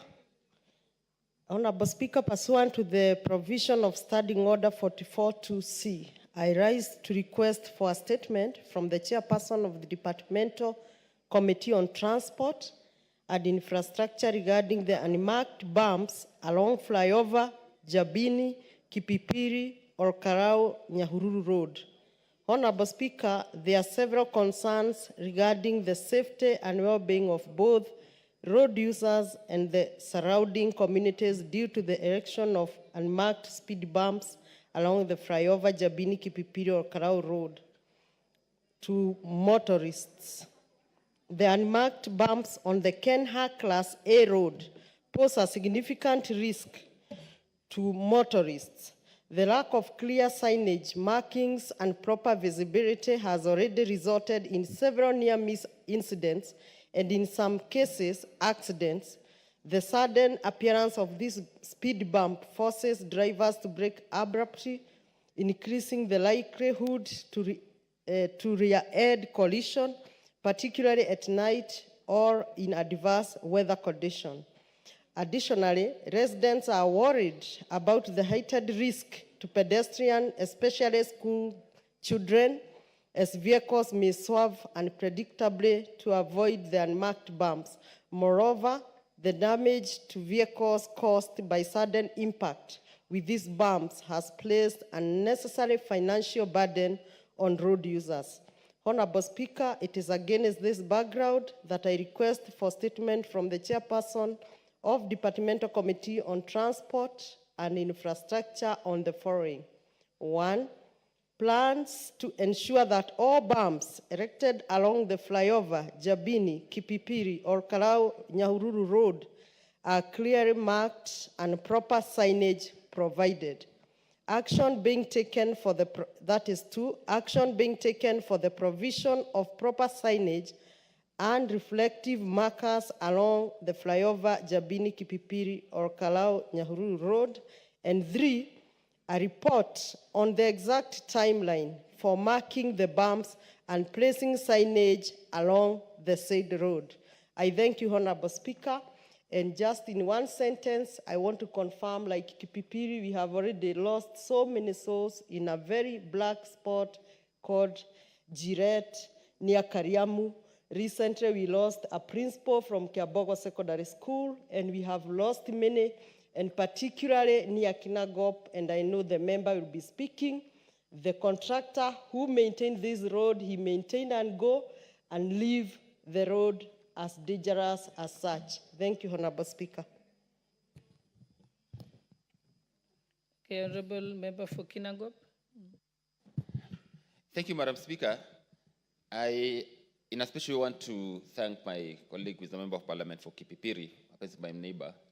The road that has been mentioned passes through my constituency, fly over to Jambini, then to Kipipiri, all the way to Nyahururu.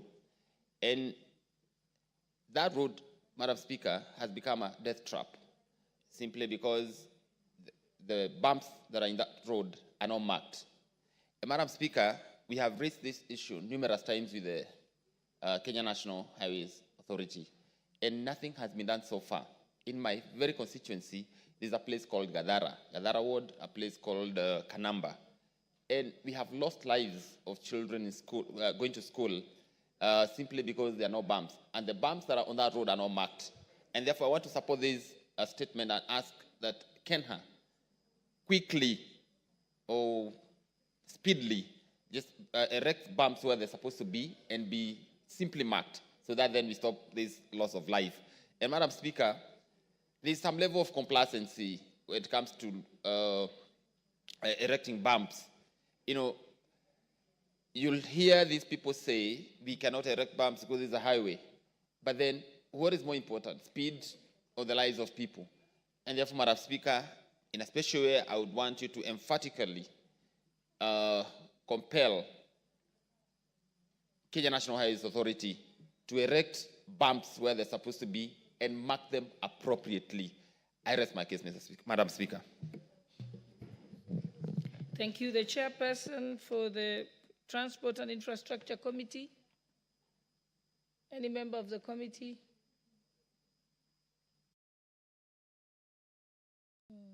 Okay, so I think Honorable Wako, again, we leave this one to you. Most obliged. Thank you.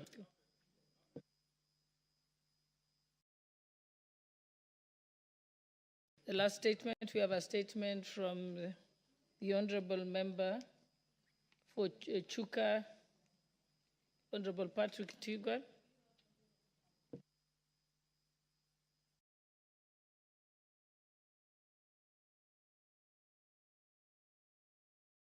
Thank you, Madam Speaker. Madam Speaker, I stand in this house today to pass my sincere condolences and mourn a colleague, a friend, a member of my constituency, Honorable Beatrice Nkadhanyaga. Honorable Beatrice Nkadhanyaga served in this house, Madam Speaker, in the 11th and 12th Parliament. She's a lady who served with dedication, a very hard-working woman. In the Rakanidi, we used to say she was the glue that held the Rakanidi together. Madam Speaker, it's a very sad moment because we just lost a leader, a very loving woman, a very dedicated leader, Madam Speaker. And as a county and as a country, we are at loss today to mourn Beatrice Nkadhanyaga, the former member of parliament, the immediate former member of parliament for the Rakanidi County, the Women Rep. Madam Speaker, Nkadha has been ailing for the last few months. And yesterday, she rested. And I stand in this house, Madam Speaker, to mourn her today and to give my sincere condolences to her family, her children, and the great people of the Rakanidi, where she comes from, and members of this parliament who worked very closely with her, because Madam Beatrice was afraid to her in this house. Madam Speaker, I was just thinking when I was seated here, I was saying it's, as we bid farewell today, as we mourn Nkadha today in the Rakanidi, it's also a celebration as we for appointment of Kidiki. So it's mixed feelings. It's mixed feelings in the county, Madam Speaker. Madam Speaker, thank you.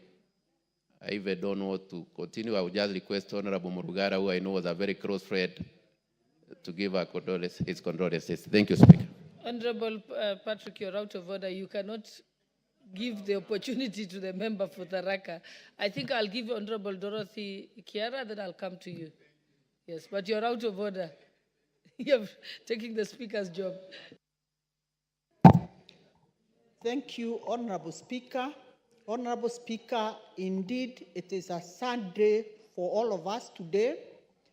And I want to join my brother, Honorable Patrick, and the entire Tharaka community and the women of this country in mourning Honorable Beatrice Nkadha. Honorable Beatrice Nkadha was a woman of strength. She worked diligently as the first woman representative of Tharaka Nithi, where she was referred to as Mama County. She served the women, the vulnerable, and the rest disadvantaged in the community with a lot of dedication and zeal. Honorable Speaker, I want to say it's a sad moment for the country, and more so for all of us, because we know the great role that Honorable Beatrice Nkatha played during the 2022 general elections. Honorable Beatrice Nkatha, Madam Speaker, if you can remember from her clips, she was very committed to ensuring that this government comes to power, and more so fighting for His Excellency the President. Even when the crowd in our own community was so hostile that she was not able to mention anything else, she went on even when there was a lot of noise, shouting, Ruto, Ruto, Ruto. We still remember her for that. Honorable Madam Speaker, I want to join the rest of the members of this House who served diligently with this beautiful soul, a lady who was very generous, a lady who put on a smile all the time, even when things were so difficult. And I want to say, may the gracious Lord rest our soul in eternal peace. Thank you. Member for Tharaka Nithi, Honorable George Murugara.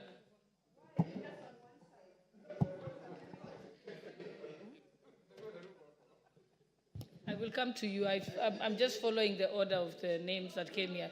I can see Honorable Mishi Mboko is next. Yes.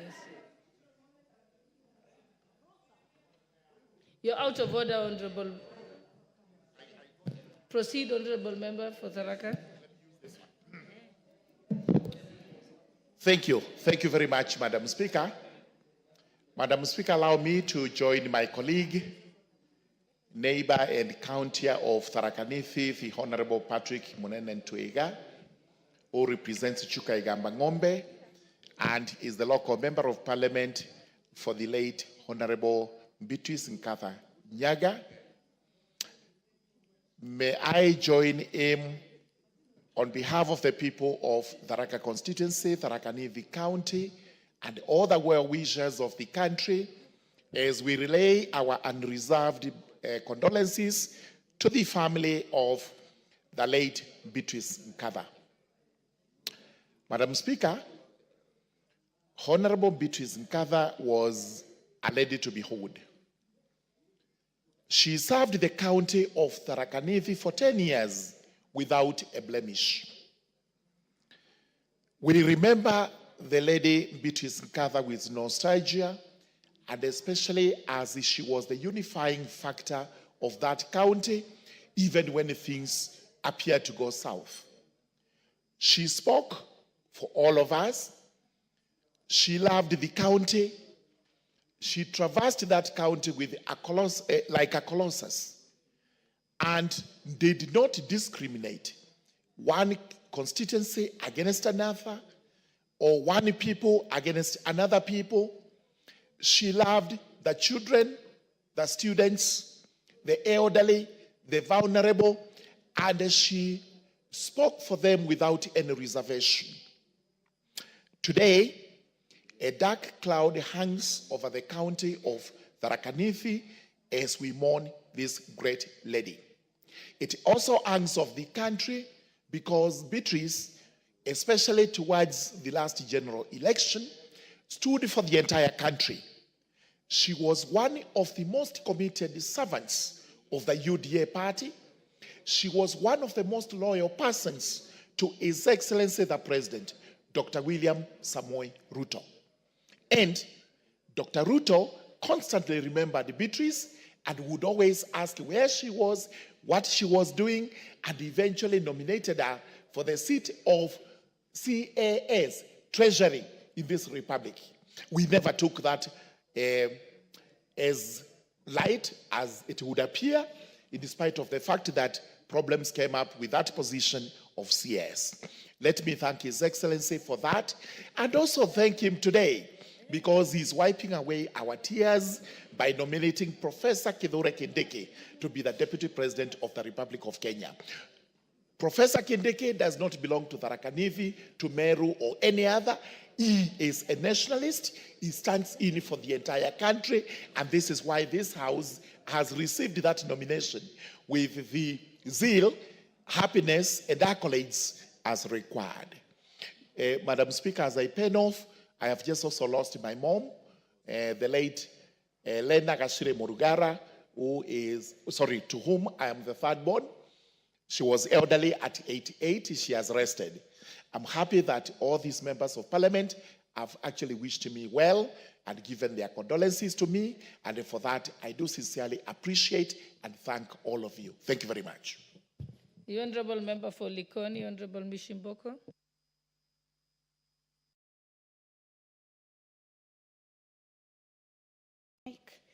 Asante sana Bi Speaker, na mimi nachukua nafasi hii kwa niaba yangu, niaba ya eneo bunge langu la Likoni na niaba la watu wa Mombasa, niweze kutoa risala zangu za rambirambi kwa mwenda zake dada yetu Beatrice Nkantha.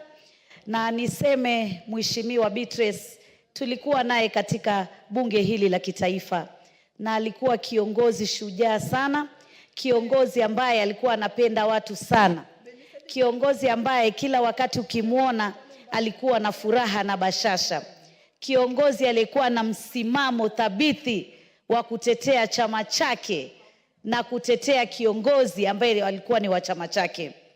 Na tulikuwa tunajua dada yetu ataweza kuingia katika ule uongozi ule tulikuwa tunaita Kiingereza kwa ufupi CAS, lakini kwa yale mambo yaliyotukia hakuweza kufika hapo. Tunasikitika sana, hata nimetamautishwa kusikia kwamba alikuwa amegonjeka kwa muda mfupi, takriban kama miezi miwili hivi. Tungekuwa tumejua, haswa sisi kama kina mama, tungeweza kumtembelea na kuweza kumuombea dua ili Mungu ampatie afueni. Lakini tunajua sisi tulimpenda, lakini Mwenyezi Mungu amempenda zaidi. Mheshimiwa Beatrice, wakati mmoja tulikuwa naye katika kamati moja na tulikuwa karibu sana na yeye. Na nilipenda sana mavazi yake, wakati akivaa alikuwa mama maridadi sana. Hata utaona kile kibeti anachobeba, viatu anavyovaa, nguo anayovaa, yote itakuwa inawiana. Yani alikuwa mama ambaye ni mtanashati sana sana, na alikuwa mama ambaye hana fujo na mtu wala hana dhiki na mtu. Pia tulikuwa kina mama wa kwanza tukiwa na yeye kuwa katika kiti cha kuwakilisha katika kaunti zetu. Mimi nikiwa kule Mombasa na yeye akiwa anawakilisha kule sehemu ya kwao. Tulikuwa wa kwanza baada ya kupata katiba mpya ya taifa letu ya Kenya. Tunasikitika na tunaomboleza pamoja na ndugu zetu wa sehemu zile za Meru, sehemu zile za Tharaka, kumpoteza shujaa wetu, dada yetu Beatrice Nkantha.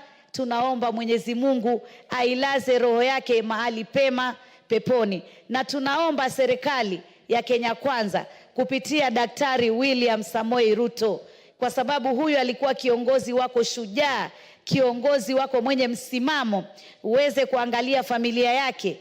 Yeye ni mwenda zake sasa, lakini najua ana watoto, pengine hata ana wajukuu. Tusiwatupe viongozi wetu wakati wamepatwa na misiba. Pia tuwakumbuke kwa wale ambao wamewaacha na wao wakiwa wametangulia kule mbele. Tunamuombea Mola amweke pema penye waja wema. Poleni sana watu wa Tharaka, poleni sana watu wa Meru, poleni sana bunge la kitaifa na Kenya kwa jumla. Asante sana Bi Speaker. The Honorable Member for Nairobi County, Honorable Esther Pasari.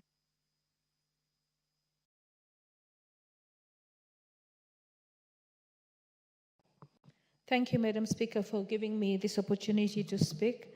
I want to send condolences to the family of Beatrice Nkantha Nyaga for myself and my family and the county of Nairobi. It is indeed a sad moment when you hear that somebody you knew has passed on. And with the nature of life, we served in the 12th Parliament together. We haven't seen her for a while, but I remember we met once during campaigns, and even if she was in UDA and I was in ODM, we still exchanged pleasantries like sisters. I met her again recently when she was appointed to become a cast of Treasury, and she was very happy. And she was also very happy that I had made my second term. She was such a lovely human being. She was a beautiful soul. She had no inhibitions, and at the same time, she had no hard feelings for anyone. In politics, sometimes when you're in opposing parties, people always, you see that there's tension in the friendship. With her, the friendship was pure, sincere, and as a woman, she believed in the tribe of women, so we stood together. I would like to quote Shakespeare. We are all on the world stage, all as men and women, we are merrily players that are here, that exist, and we have entrances and we exist. So she has exited the stage, but she will not be forgotten. She has left her landmark. We say sorry to the people of Tharaka Nithi. We also say sorry to the people of Kenya, because as a legislator, you don't just serve your constituency or your county, you make decisions that impact and affect and serve all Kenyans. So as she has exited her stage, we also have seen that we have a nomination of the CS Kithure Kindiki as the incoming deputy president. And we say that the people of Tharaka Nithi have lost with one hand and received with another, but we also recognize that the CS Kindiki is a national figure. He has served in many offices, and he has also served as interior, so he knows that Kenya is one, and we wish him well in his nomination, and we wish this country the best. Condolences to the family. Thank you, Madam Speaker.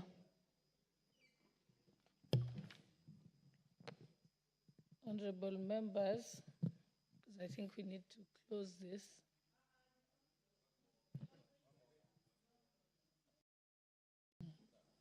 Yes, the honorable member for, yes, you may proceed.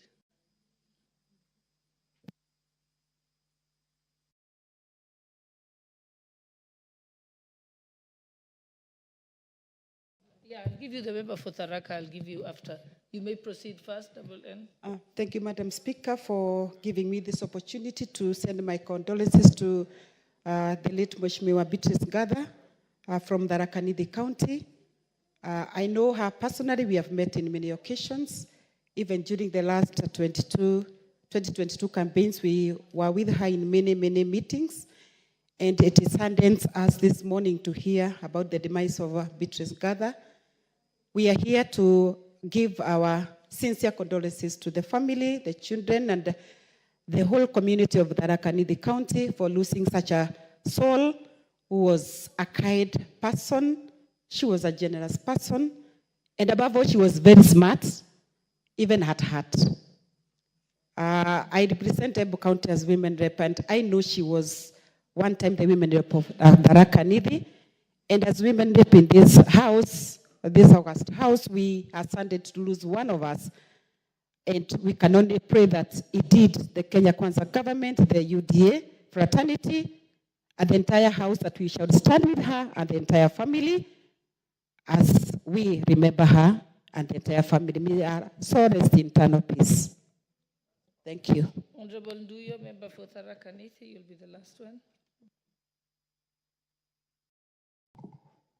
Thank you, Madam Speaker, for this opportunity. Madam Speaker, I've been outside trying to draft something better to present in the afternoon, but luckily I got that my colleague has presented this statement to us. Madam Speaker, today is a Sunday and happy day for Tharaka Nithi. Mixed feelings. Madam Ngatha is my predecessor. A lady that I valued, a lady that I honored. When I decided to vie for the seat of woman rep, I was so confused on how I will go about it, because she was like a mentor to me. That's why I even tell my people that I've not come to compete with her. I'm coming to continue from where she stopped. Alende who had been honored, a professional printer that I worked with the provincial administration for close to 26 years. Alende who didn't know the poor and the rich. Alende who left indelible marks, so many indelible marks in Tharaka Nithi County. Madam Speaker, we are sad. Madam Speaker, Ngatha was a very hardworking lady. one of the founding mothers and one of the founding officers and one of the founding politicians of the UDA party, a great friend of Professor Kithure Kindiki. I expected her to be here today with us, to be the leading mother to celebrate this joy that is in Tharaka Nithi today. But unfortunately, Madam Kathy is not there. We are celebrating this great day, yet we are mourning. I've just talked to the son. It's so sad. But pray that God may give us peace, that God may comfort the people of Tharaka Nithi County, that God may comfort her family. We loved her. May her soul rest in eternal peace. Thank you. So, honorable members, let us rise and for a moment of silence in honor of our departed colleague, Honorable Beatrice Gathanganga.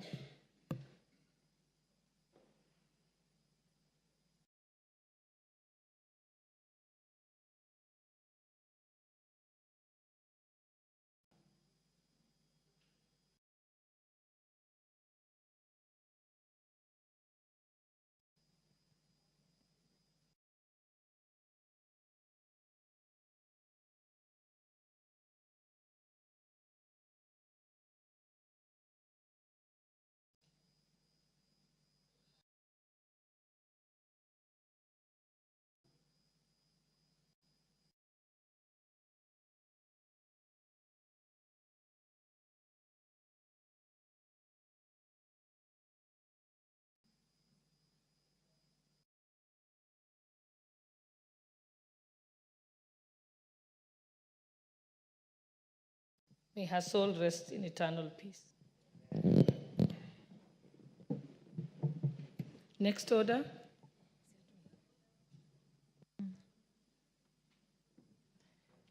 Order number 10, Committee of the Whole House.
Honorable members, order. Honorable members, this is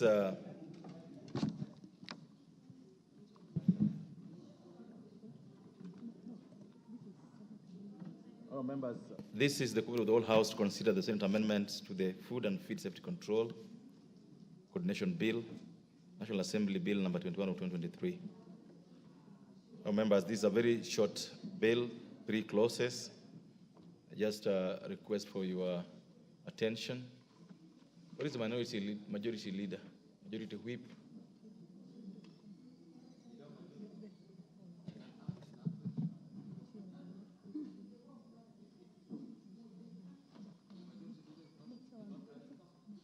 The chairperson for the only chairperson of Agriculture Committee in the House.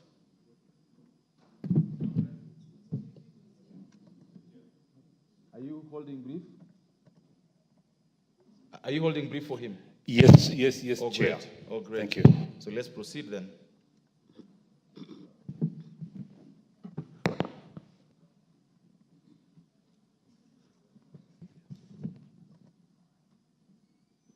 This is a bill that originated from the National Assembly, then went to the Senate, now is back here with us with proposed amendments from the Senate. Chairperson of the committee will guide us on how to proceed. Would I request the chairperson, Honorable Justice, could you approach the table?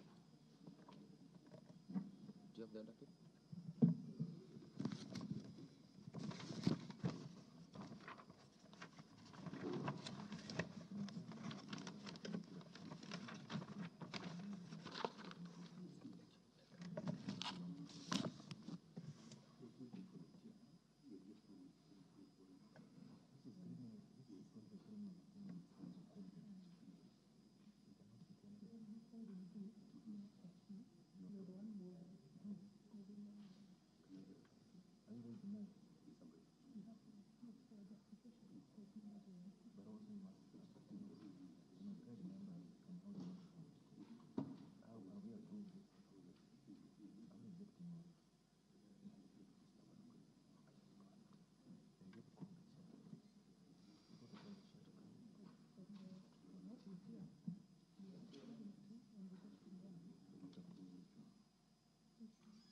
Honorable Justice Kemei.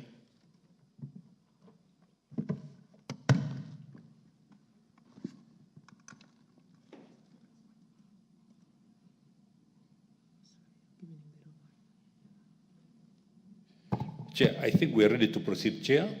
And while the chairman is coming in, I should be able to stand in for him. Thank you, Chair.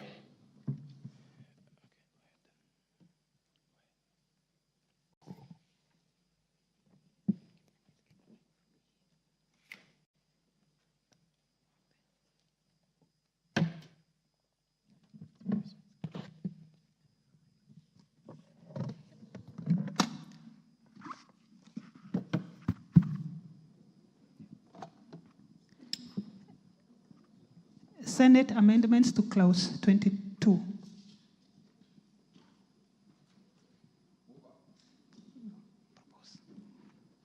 Order, Chairperson.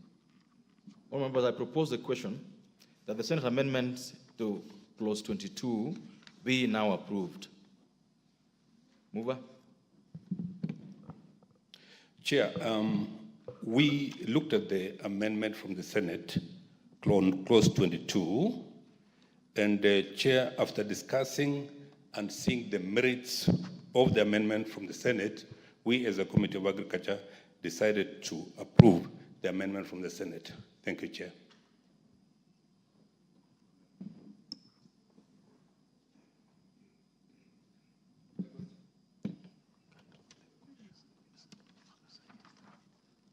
I would allow any intervention if there's any. Members, I now put the question.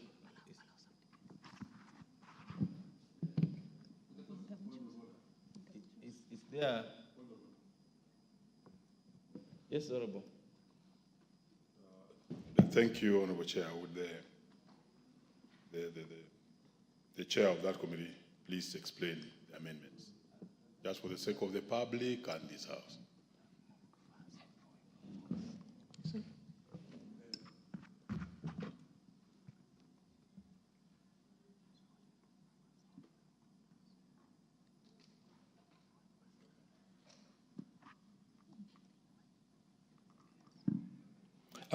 Thank you, Chair. Thank you, Chair. I want to give the explanation that in the bill, Chair, we had used the terminology conduct risk management, appearing immediately after the words the controller may, and substituting the words advise on the appropriate risk management measures.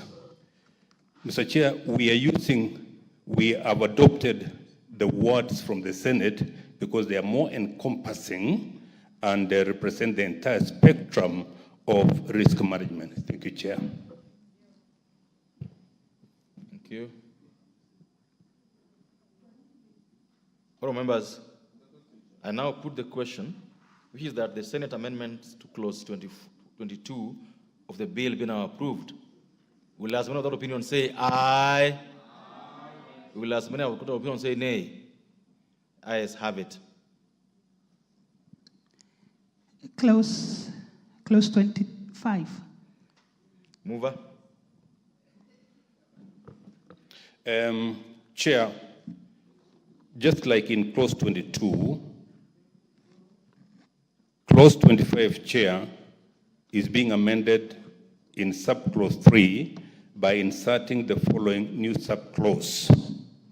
On receipt of the report under subsection 3, bracket. Order. Sorry. Chair, move the amendment first before you explain. Okay, Chair, I wish to move the amendment and to accept the proposed amendment from the Senate. What is the amendment? The amendment, Chair. Say, just read what is in the order paper. You move the amendment that clause. Chair, I wish to move the amendment that clause 25 of the bill be amended in subclause 3 by inserting the following new subclause. 3A. On receipt of the report under subsection 3B, the governor shall submit the report to the respective county assembly. I beg to move. Members, I now propose the question that Senate amendments to clause order. I propose the question that the Senate amendment to clause 25 be now approved. Ms. Honorable Wundo. Again, as my colleague Mwalimu had raised issues, exactly what kind of report are we envisaging? Because what we have here and what the country has does not lead anywhere. What kind of report are we envisaging to be submitted to the county assembly? And what is a county assembly expected to do with that report, considering in many cases the caliber of the MCAs in many of the county assemblies? Yes, Honorable Justice Kamei. Chair, I want to explain, Chair, that as per the laws of the land, we would not expect the governor to submit any report unless it is authorized by the respective county assembly. So we are basically agreeing, Chair, that it should go through the county assembly before it is passed. Thank you, Chair. Honorable Tuku. Thank you, Chair. I wish to support this amendment for simple reason that members of county assembly are representatives of the people. And indeed, if any report emanates from whatever quarter, needs the approval, ratification, and approval by county assemblies, we are talking of a very important bill here, Food and Feeds Safety Control Coordination Bill. Chair, I come from an agricultural constituency where we do dairy farming, and we have so much of unregulated feeds coming from manufacturers. And of course, we know the kind of infiltration that can happen within the circles of animal feeds. But now, after any investigation or, certification of feeds, this report is brought to the governor and he just approves. We'll be opening a highway maybe for corruption, for unscrupulousness, but with the approval of the assembly, who have direct mandate from the people to oversight, then they'll have an opportunity to interrogate and even do visits and even involve certification bodies like KEBS to make sure, or Food and Drugs Authority, just to make sure that whatever feeds that are getting to our farmers are up to standards and in the best international standards. Therefore, Mr. Speaker, Chairman, I support this amendment. Thank you. Thank you. Members, I now put the question that the Senate amendment to clause 25 be now approved. Will, as many of that opinion say aye? Will as many of that opinion say nay? Ayes have it. Senate amendments to the first schedule. Mover. Chair, I wish to move that the first schedule be amended by inserting the following new items immediately after item number 3. Each county government department dealing with matters relating to agriculture That is 3A, Chair. And then 3B, each county government department dealing with matters relating to health. Chair, we propose to reject this amendment because the moment we forward, Chair, issues to the county government, we will not be going down to various departments. We'll just be giving the matters to the county government, and then the county government will deal as per the authorization they have. Thank you, Chair. Your members, I now propose the question that the Senate amendments to clause to the first schedule of the bill be now rejected.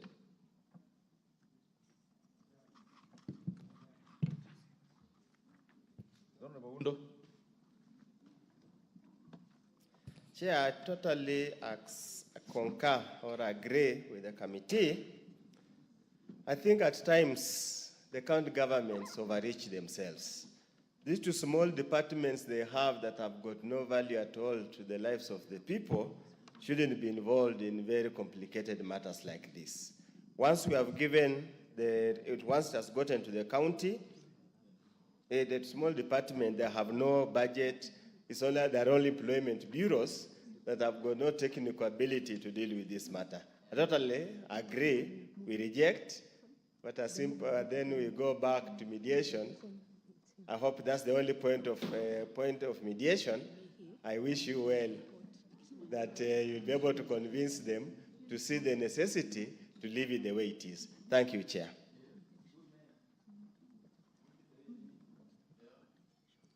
Yes, Honorable Bai. Honorable Chair, I wanted to add my voice on the proposal before we approve it. Chair, we know agriculture is the backbone of our country. And formerly, before devolution,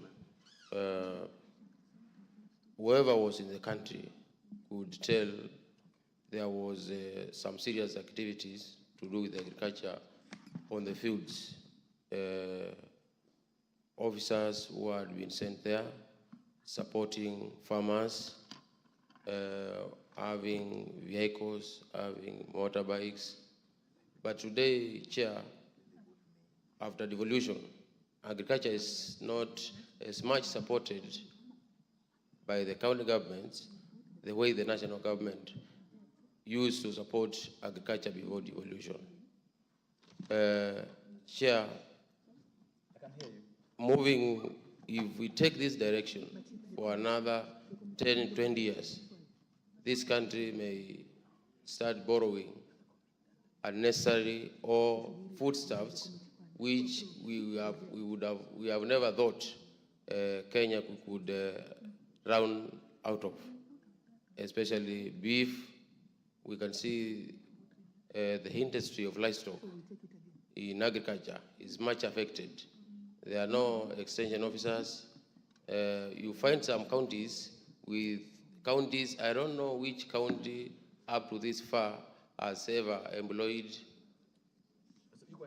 has ever employed a veterinary officer. Today they are using public health officers to inspect meat in the towns, and the same public health officers cannot be used as field extension officers for agricultural businesses. So, Chair, I would urge the counties to be more vigilant because they are carrying a very important role of feeding this country. And as we empower them, they should take up their role with strength. Thank you.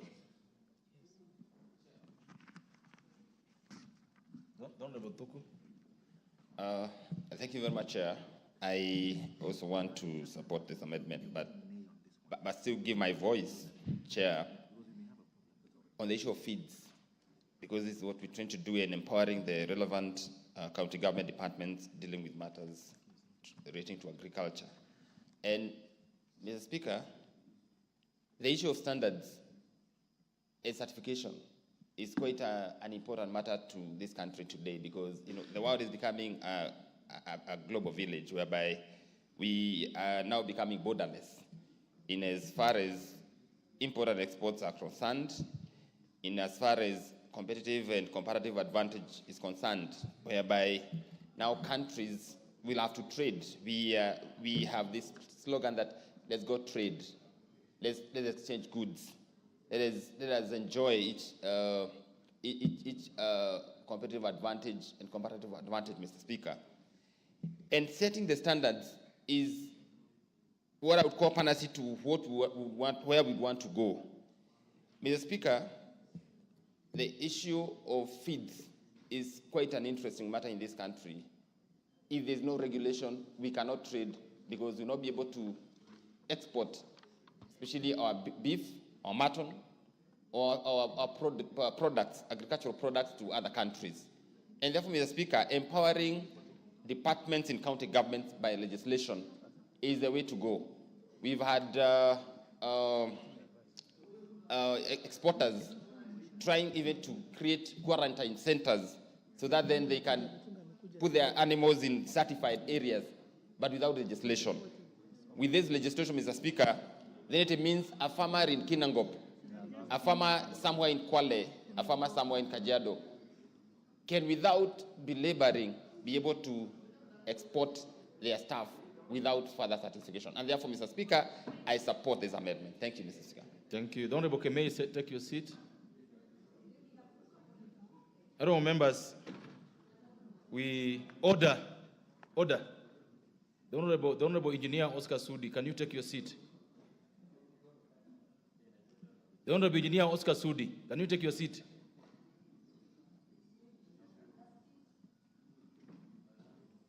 Oh, members, voting on this one, I have to guide this, that the committee is proposing rejection of the amendment. So those who go with the committee will vote nay. Those who go with Senate amendments will vote aye. I hope this is well guided. Yes, Honorable Mbai.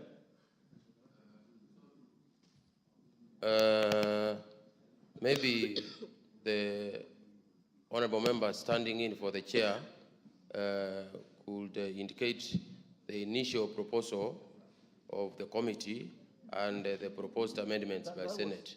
Just to refresh your mind. That was long done. That is what we just finished. Just refreshing my order. Okay. That's what we just finished doing. The chairperson moved the amendment and explained the amendment. We proposed the amendment. It's been debated. Now we are voting. That's what has just happened. Just order. We cannot repeat that process. We just finished. So we're going. Members, I will now be putting the question, and I've guided that the committee proposes a rejection of the amendment. Those who support the committee will vote nay. The Senate proposes to amend the bill. Those who support the Senate will vote aye. Therefore, members, I put the question that the Senate amendment, the first schedule of the bill, be now approved. Will as many of that opinion say aye? Will as many of the contrary opinion say nay? Nay. The nays have it. Mover.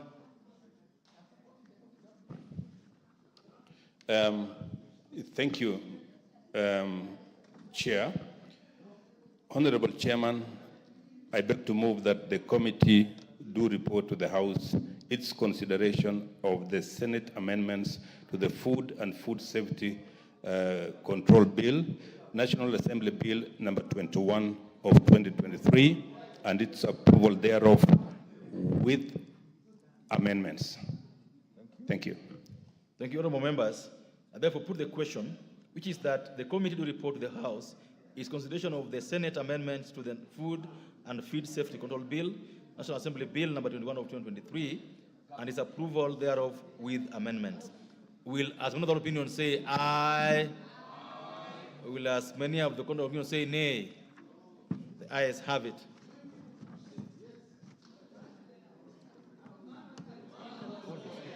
Call the speaker.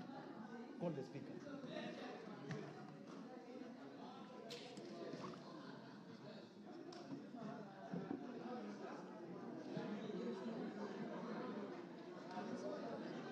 Honorable members, Mr.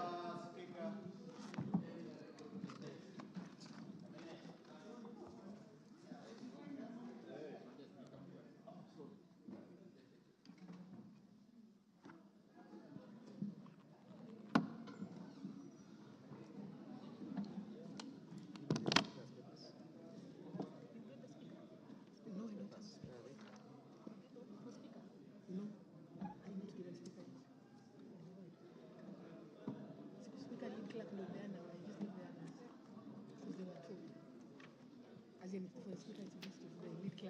That was my assumption, but it's okay. From here.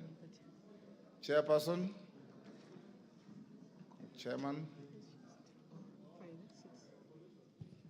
Honorable Speaker, I beg to report that the Committee of the Whole House has considered the Senate amendments to the Food and Feed Safety Control Bill, National Assembly Bill number 21 of 2023, and approved the same with amendments. Mover?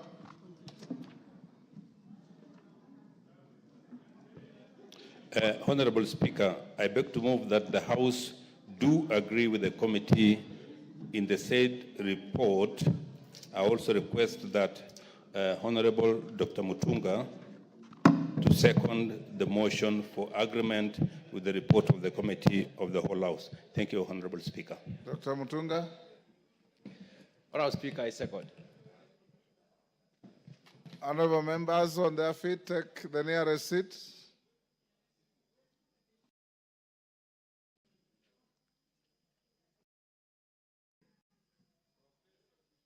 Take the seats. Bashir. Rindikiri, take the nearest seat. Where is the nearest?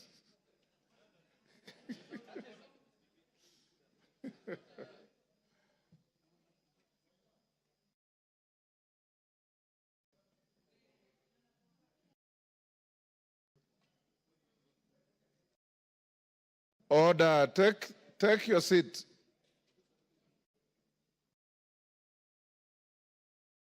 Honorable members, I propose the question, which is that the House do agree with the committee in the said report.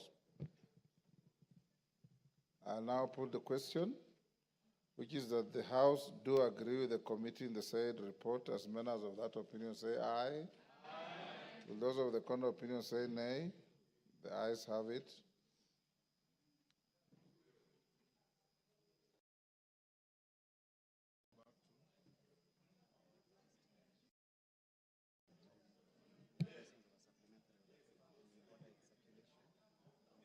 Honorable members, like I did indicate to you earlier, following the meeting of the House Business Committee, authority was given to prepare a supplementary order paper which the clerk has prepared, the Speaker has approved for circulation, and is now available to you.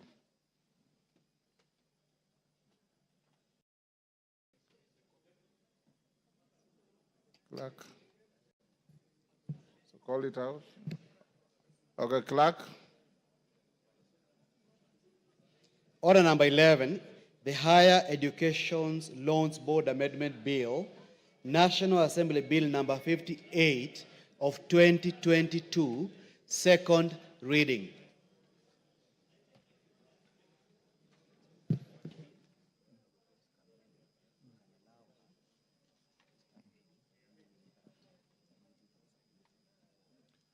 Joyce Kamene, is she in the house?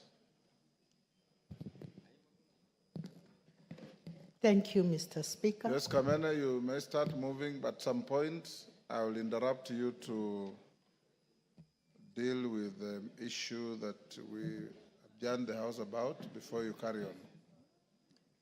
Thank you, Honorable Speaker. I wish to move the amendment on the Higher Education Loans Board Amendment Bill, number 58 of 2022.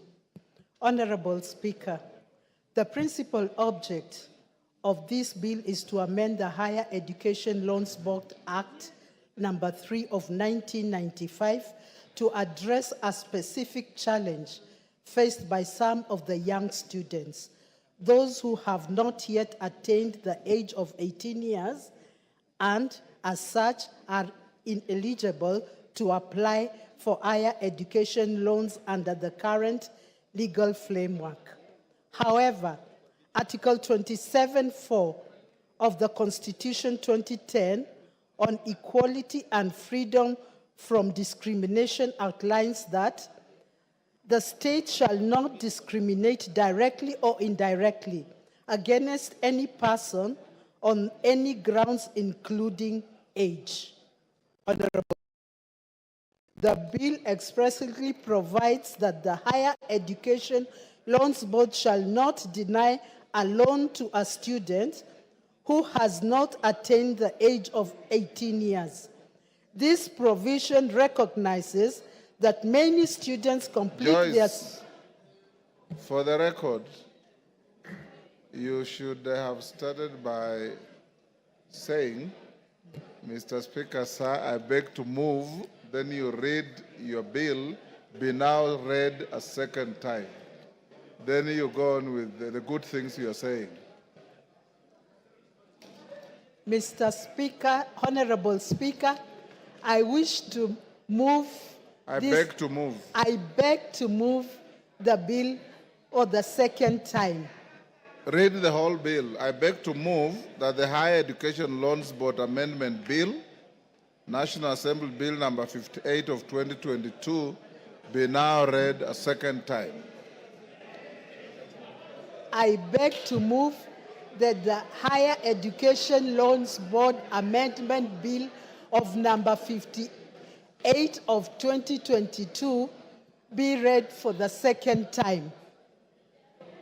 Honorable Speaker, the principal object of this bill is to amend the Higher Education Loans Board Act number 3 of 1995 to address a specific challenge faced by our young students, those who have not yet attained the age of 18 years, and as such are eligible to apply for higher education loans under the current legal framework. However, Article 27(4) of the Constitution 2010 on equality and freedom from discrimination outlines that the state shall not discriminate directly or indirectly against any person on any grounds, including age. Honorable Speaker, the bill expressly provides that the Higher Education Loans Board shall not deny a loan to a student who has not attained the age of 18 years. This provision recognizes that many students complete their secondary education early and deserve the same opportunities for financial support to their older peers.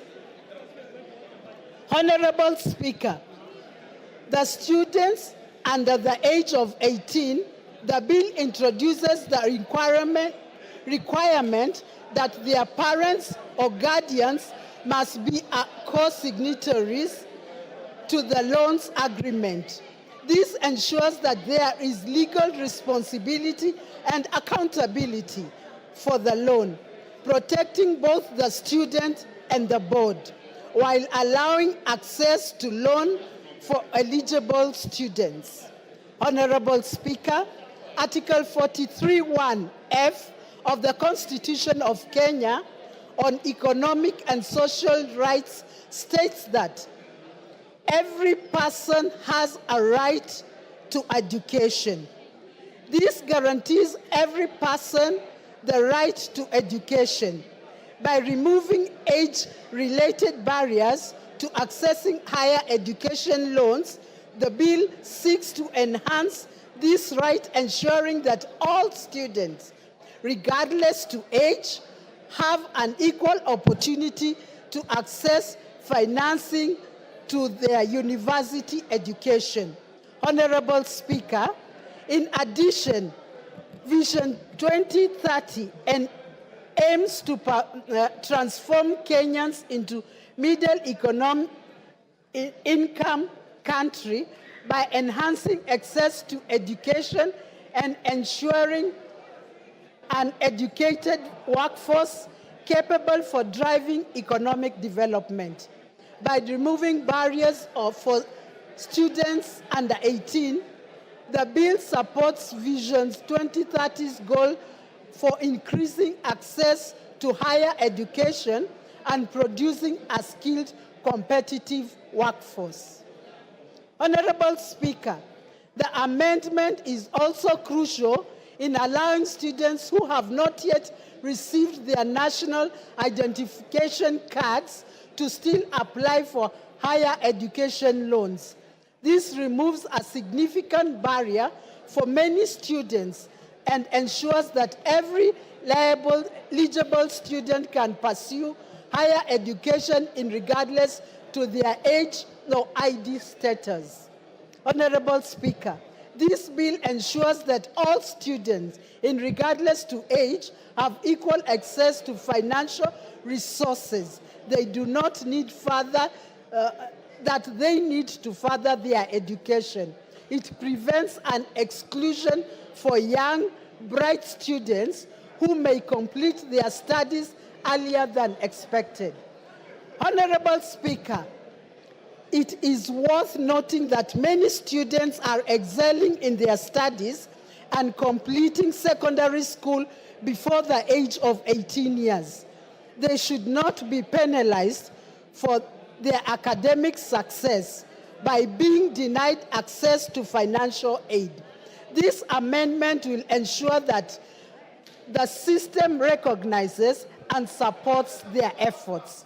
Honorable Speaker, moreover, the amendment strengthens HELB's mandate by adapting the policies to better service for changing educational landscape, ultimately enhancing the effectiveness and relevance of National Students' Loans Program. Honorable Speaker, I conclude this amendment is essential in ensuring fairness and inclusivity in our education system. It addresses a long-standing gap and ensures that every deserving student, regardless to age, has access to financial support for their education. It may be said it has been said times without that education is an equalizer. I urge members of this House to support this bill and ensure swift passage for the benefit of our young students and the future of our education system. Honorable Speaker, I beg to move and request Honorable Ounda to second. Honorable Oundo. Thank you. Order, Honorable Oundo. Order, members. Honorable Oundo, hold your horses. Okay. Take your seat. Order, honorable members. Honorable members will hold the bill at order number 11 that has been moved by the distinguished member from Machakos County, Honorable Kamene. Oundo, you'll second after we dispose of order number 12 on the supplementary order paper. Honorable members will proceed as follows. When order number 12 on the order paper, the supplementary order paper is read, the Speaker will give some short ruling on the points of order that were raised by several members this morning. Thereafter,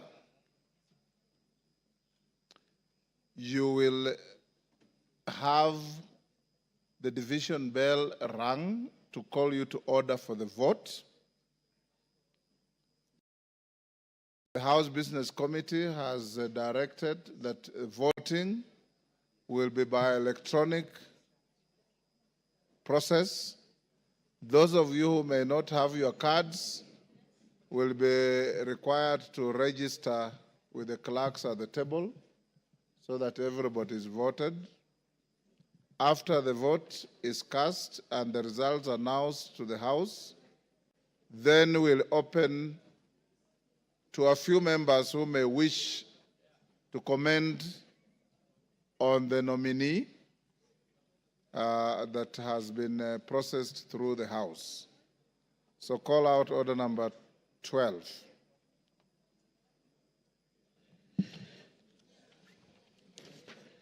Order number 12, voting on the nomination of Professor Kithure Kindiki, EGH, to fill the vacancy in the office of the Deputy President of the Republic of Kenya.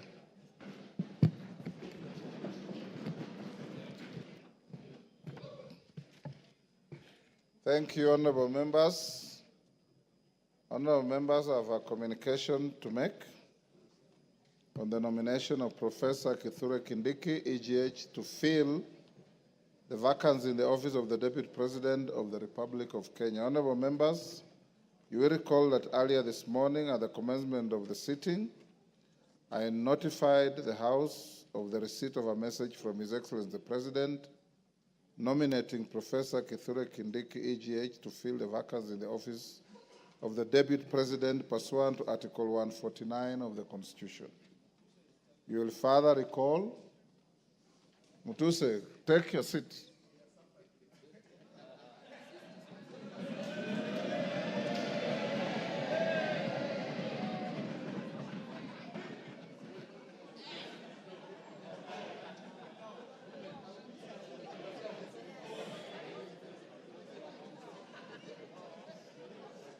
Gagusha, take a seat.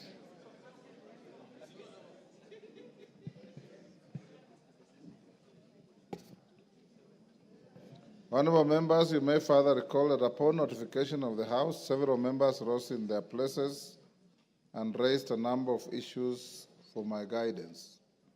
The members who spoke included Honorable Robert Bukose, Honorable Mboka Milemba, Honorable Emmanuel Wangwe, Honorable Samuel Chepkonga, Honorable Jen Gakiri, Honorable Wanami Wamboka, and others.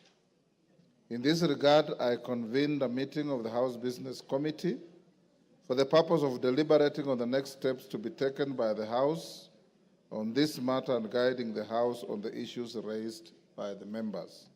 Honorable members, I have distilled the issues raised by the members as follows. 1, whether Article 149(1) of the Constitution envisages an approval process in the manner contemplated by the Public Appointments Parliamentary Approval Act, Cap 7F.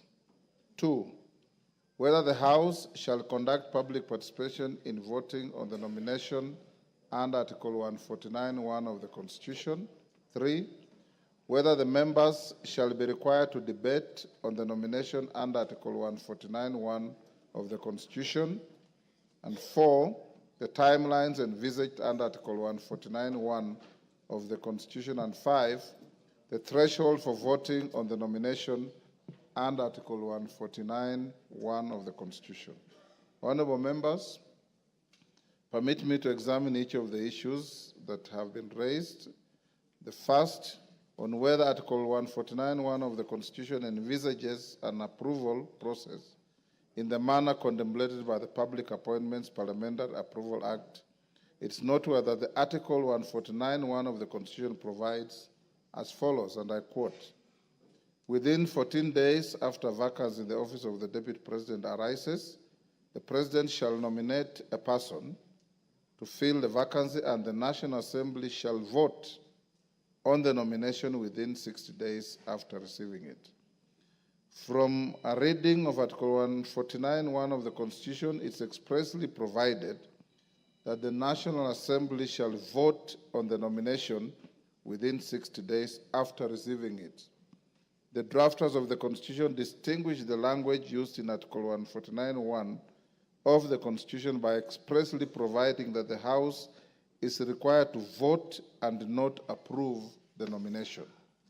Indeed, this is to be distinguished from the provisions of Article 132(4) of the Constitution, which provides that the President shall nominate and, with the approval of the National Assembly, appoint and may dismiss the Cabinet Secretaries in accordance with Article 152, the Attorney General in accordance with Article 156, the Secretary of the Cabinet in accordance with Article 154, Principal Secretaries in accordance with Article 155, and high commissioners, ambassadors, and diplomatic and consular representatives.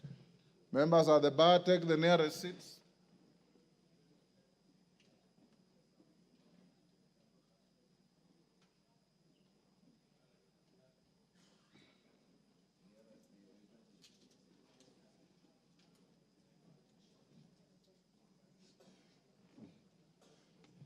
Honourable members, in this regard, for all the state officers that I have just highlighted, the House is required to approve their nomination by the President. However, in respect to the Deputy President, Article 149(1) of the Constitution expressly provides that the House is required to vote on the nomination.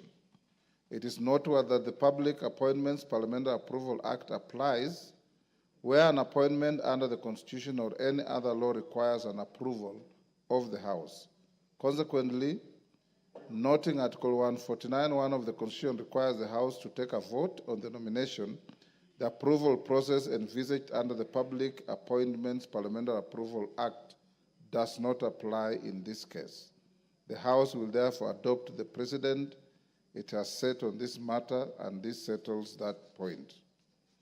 Honourable members, the second issue was whether the House shall conduct public participation in voting on the nomination under Article 149(1) of the Constitution. As stated earlier, Article 149(1) of the Constitution requires the House to take a vote on the nomination of Professor Kithure Kindiki, EGH, to fill the vacancy in the office of the Deputy President, which is essentially an election. Honourable members, you will recall that the practice of the House, whenever it is confronted with an obligation to vote on the matter as relates to an election, the instances include election of the Speaker, the Deputy Speaker, under Articles 106 of the Constitution, the members of the East African Legislative Assembly and the Pan-African Parliament, for which the House is required to vote on nominations of members to hold such positions. The practice of the House in these instances is that the House has always proceeded directly to vote without public participation. To this end, to the extent that Article 149(1) of the Constitution contemplates the House to vote upon receiving the nomination, the requirement for public participation is not applicable in this case. This settles the second issue. Honourable members, on the third issue relating to whether members shall be allowed to debate on the nomination, is noteworthy that having determined the vote contemplated under Article 149(1) of the Constitution is an election, no debate arises on a matter of election. Indeed, you will recall that in the case of the election of a Speaker of this House and the members of the East African Legislative Assembly, no debate arises. This settles that third issue. The fourth issue, honourable members, is the issue on timelines envisaged under Article 149(1) of the Constitution. You will observe that the Article 149 of the Constitution defines the period within which the President is required to nominate a person to fill the vacancy in the office of the Deputy President, which is within 14 days after vacancy in the office of the Deputy President arises. The National Assembly is then required to vote on the nomination within 60 days after receiving it. Honourable members, from the foregoing, Article 149(1) of the Constitution defines the maximum period within which the President and the National Assembly are required to act. To this end, the President can nominate a person to fill the vacancy from the first day of the vacancy arises up to the 14th day. On its part, the National Assembly is required to vote on any day from the first day it receives a nomination up to the 60th day after receipt of the nomination. Consequently, the nomination of Professor Kithure Kindiki, EGH, and the vote the House is required to take today on the nomination is within the constitutional timeline provided for in Article 149(1) of the Constitution. This settles that fourth issue. The fifth and final issue that was raised was guidance on the threshold for voting under Article 149 of the Constitution. It is noteworthy that Article 149(1) of the Constitution has not defined or provided for the threshold for voting for the nomination of a person to fill the vacancy of the office of the Deputy President. Article 122(1) of the Constitution provides that, except as otherwise provided in the Constitution, any question proposed for decision in either House of Parliament shall be determined by a majority of the members in that House present and voting. Consequently, the threshold for voting on the nomination of Professor Kithure Kindiki, EGH, is a majority of the members in this House present and voting, as provided for in Article 122(1) of the Constitution. That final issue is also settled. Honourable members, in summary, therefore, I wish to guide the House as follows. 1, that Article 149 of the Constitution requires the House to take a vote on the nomination of Professor Kithure Kindiki, EGH, to fill the vacancy in the office of the Deputy President. 2, and in this regard, the House will be guided by its previous precedents whenever it's called upon to take a vote on a matter as it relates to the election of the Speaker, the Deputy Speaker, and members of IALA and Pan-African Parliament. 3, that no debate arises on a matter that the House is required to take a vote. 4, that the nomination of Professor Kithure Kindiki, EGH, and the vote the House is required to take on the nomination is within the constitutional timeline provided for in Article 149(1) of the Constitution. 5, that the House Business Committee has resolved that the vote contemplated under Article 149(1) of the Constitution be taken today during this sitting of the House. 6, that the threshold for voting on the nomination of Professor Kithure Kindiki, EGH, is a majority of the members in the House present and voting as provided for in Article 122(1) of the Constitution. The House is therefore accordingly guided and may now proceed to take the vote. Clerk, can you ring the division bell for 5 minutes? Yes, Wanjala?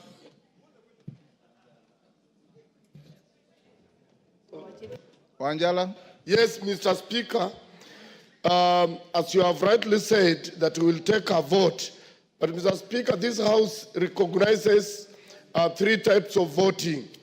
There is acclamation, there is direct digital voting, and then there is a vote we take by reading out the names. Roll call.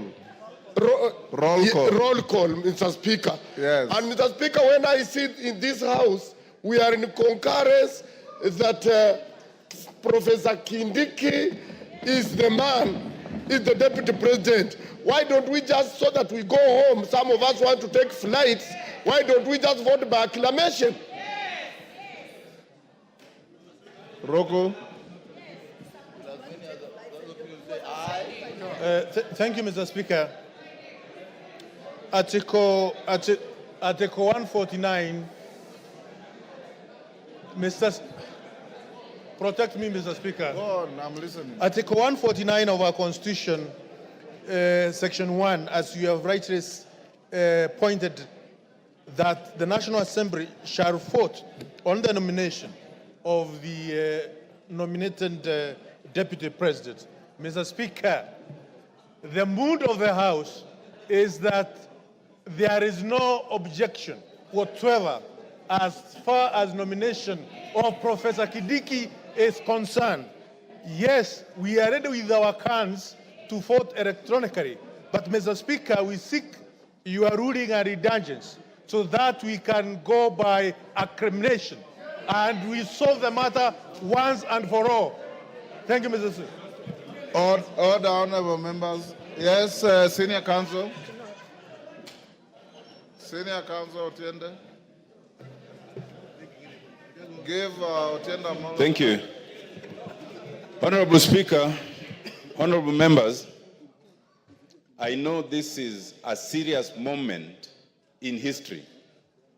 It is also a constitutional moment. I wholly agree with the Honorable Wanjala, Honorable Ruku, in terms of the mood of the House. However, Mr. Speaker, there are things we need to do for the record. not just for ourselves. Even as we speak, this whole process is being challenged in court. We need not allow any gap, because so far, from the start to now, we have not allowed any gap. Let us not be in a rush to allow a gap. I beseech members, let us vote electronically. It does not take time. Thank you, Mr. Speaker. Honorable members, let's not open debate on this. Electronic voting takes less than 5 minutes. I'm sure you know this.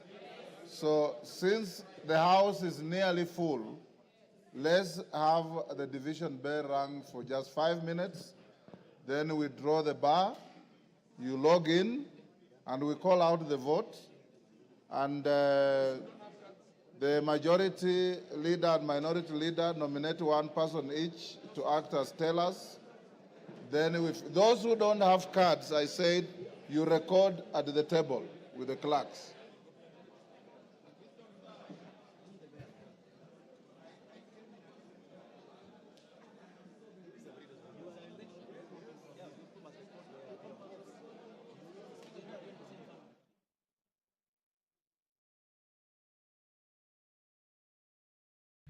You're watching live pictures from the National Assembly, where members of parliament are preparing to vote for the nomination of Professor Kithure Kindiki to fill the vacancy in the Deputy President's office.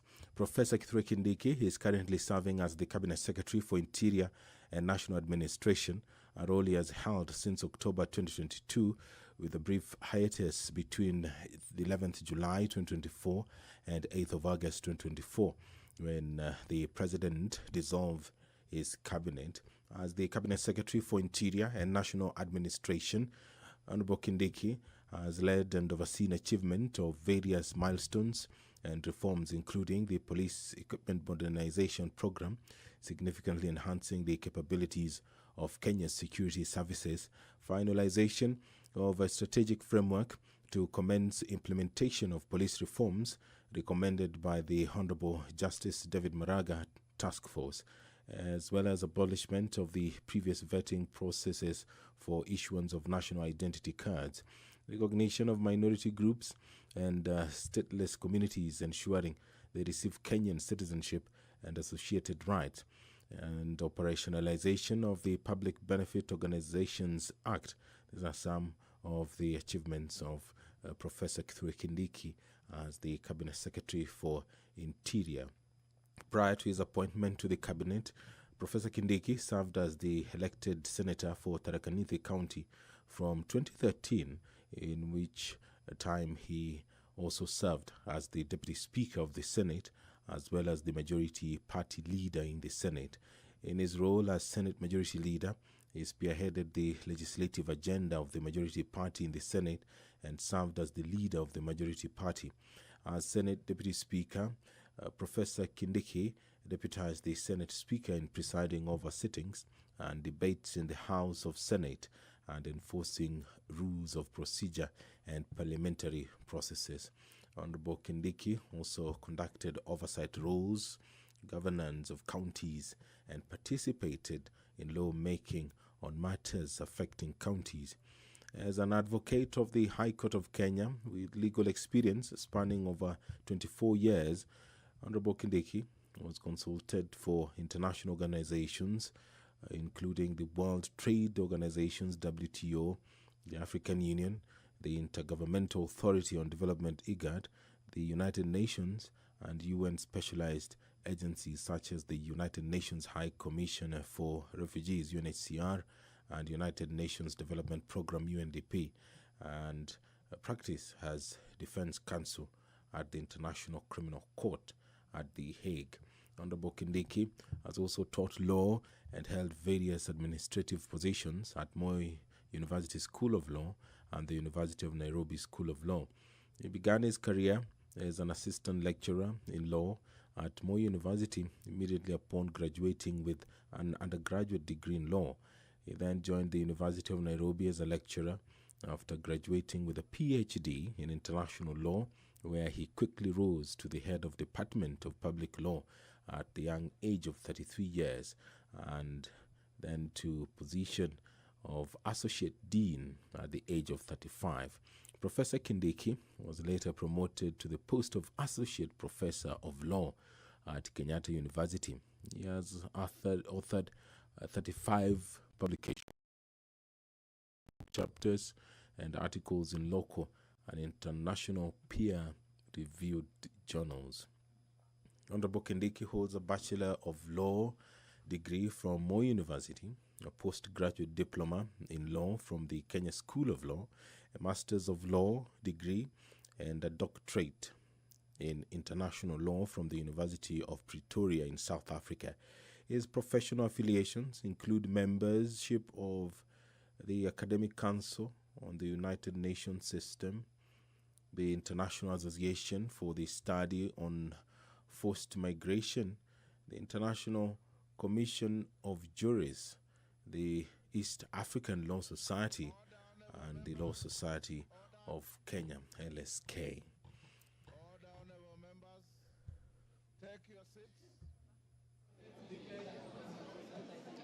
Take your seats. Sergeant, you may now draw the bar. Close the bar, sorry.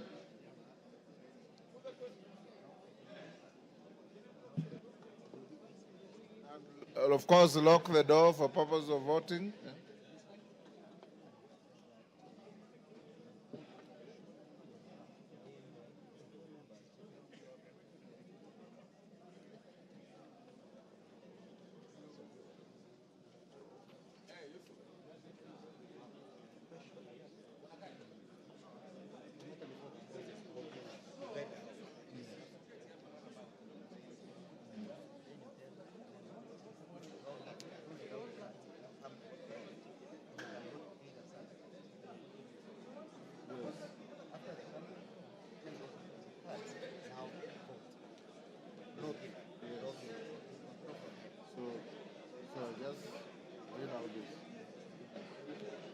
Order, honorable members. Order, honorable members. Can I have a feel on how many members don't have their cards? Not many. I request respectfully members who don't have their cards to come to where civil servants sit, where they come to this house, on both sides.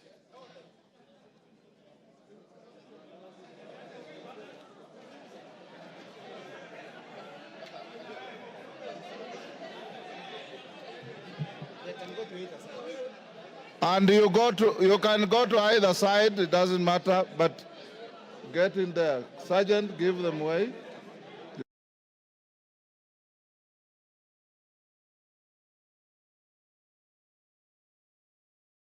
Ingia huko.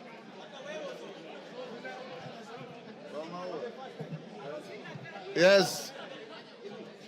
Get to this side, honorable members without cards.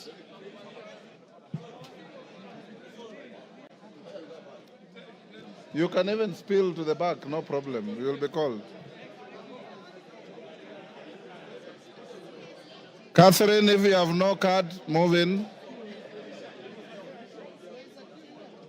Yes.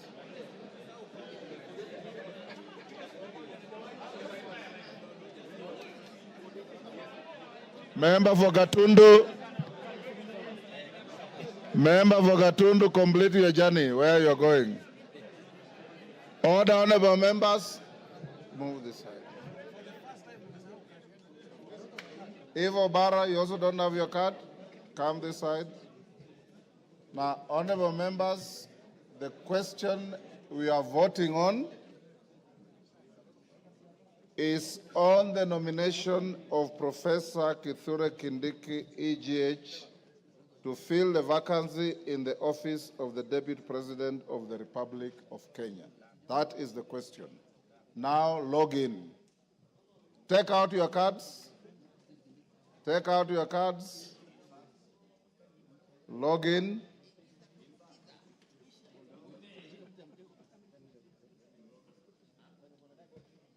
Dora, we are right? Not yet. Tungoje wakurugenzi wa mitambo. Catherine, you have your card? Yes, yes, Yes. Who are the tellers? They're not tellers. Okay. Order. Katana, what is the problem?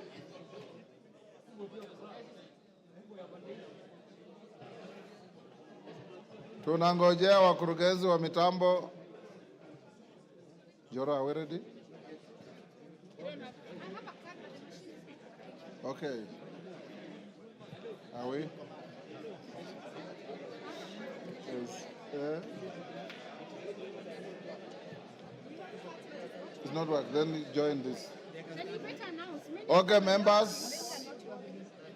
Members who have logged in now vote.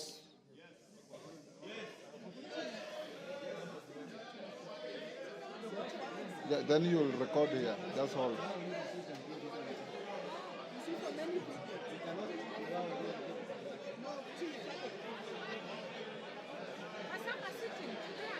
Yeah?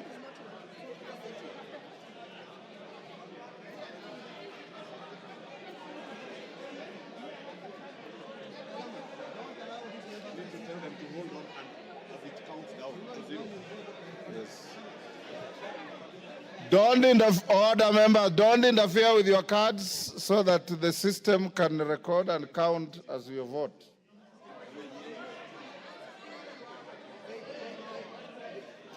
Hold.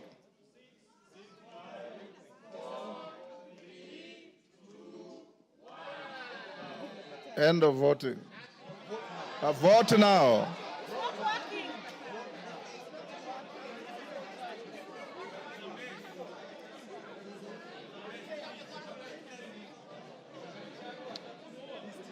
Order.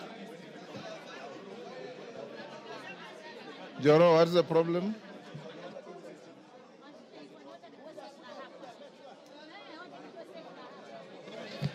Order, members. Let's repeat. Log out. And your rules require that you vote in silence. Log out. Log in. Yes?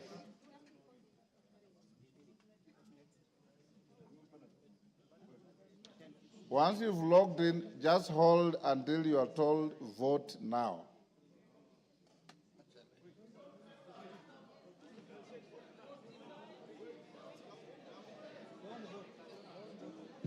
Don't vote yet.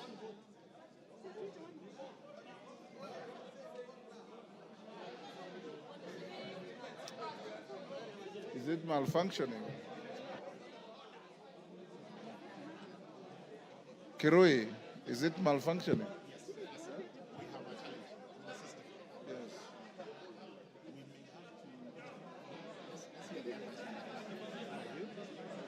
Clerk. She's registering. They can proceed to log in now.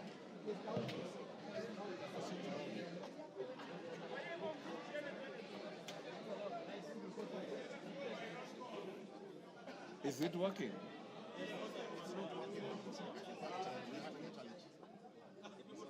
You're okay? You have a problem? Vote now. Vote now.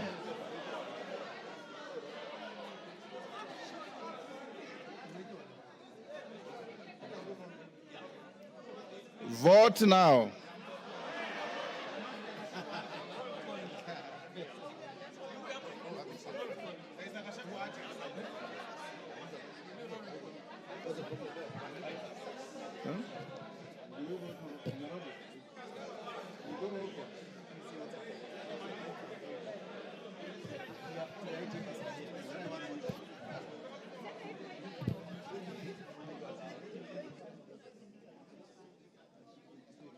The IT man, what's the problem? Let's try one more chance. Then if it doesn't, we explore different opportunities.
Vote now.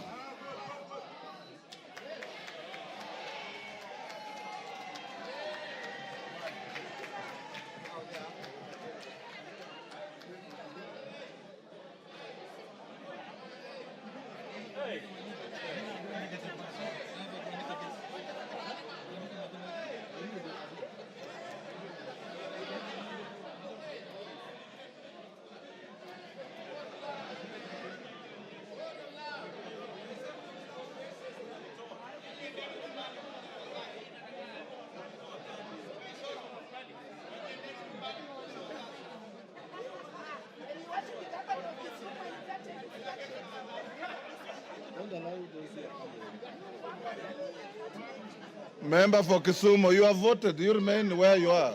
Eh? Pardon? Yes, it's done.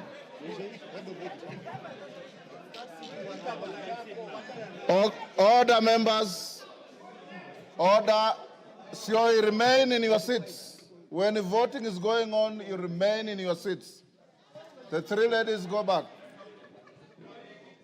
What's the problem? Now, for the members who didn't have their cards, you will pass one by one, and they will tick against your name. You've already voted here. Oh, very good. And yourself? You have voted? Oh, you are voting? Okay. If you have voted, take your seats. Those whose equipment malfunctioned can come to the desk here and report to the clerk. Eh?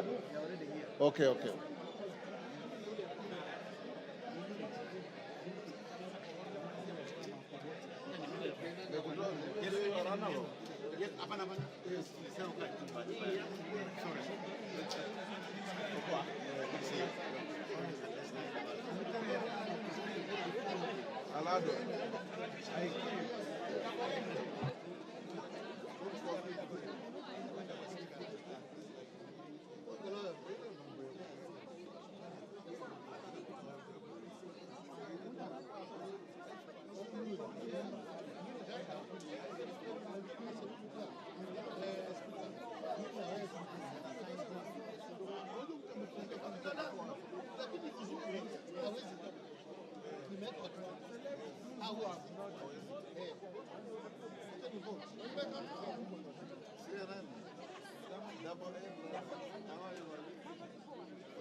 On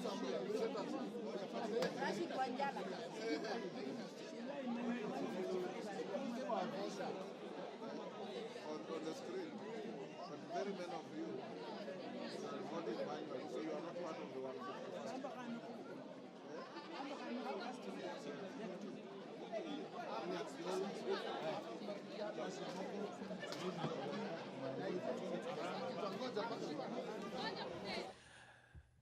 Good afternoon. You're watching live pictures from the floor of the National Assembly, where members are currently voting on the nomination of Professor Kithure Kindiki to fill the vacancy in the Deputy President's office.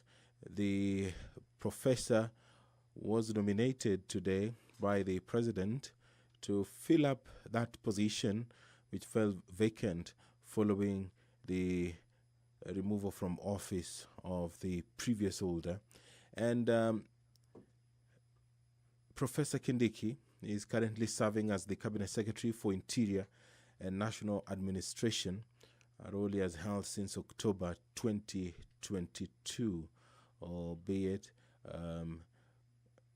also for a small or a brief hiatus between July 11th and August 8th, 2024. The Cabinet Secretary for Interior and National Administration has served under different capacities, among them the Deputy Speaker of the Senate, the Senator for Tharaka Nithi County, and is currently serving as the Interior Cabinet Secretary. As an advocate of the High Court of Kenya with legal experience spanning over 24 years, Professor Kindiki has consulted for various international organizations, among them WTO, that is the World Trade Organization, the African Union, the Intergovernmental Authority on Development, the United Nations, and UN specialized agencies such as the United Nations High Commissioner for Refugees and United Nations Development Program UNDP, and practiced as defense counsel at the International Criminal Court at The Hague. He has also taught law and held various administrative positions at Moi University School of Law and the University of Nairobi School of Law. He began his career as an assistant lecturer in law at Moi University, immediately upon graduating with an undergraduate degree in law.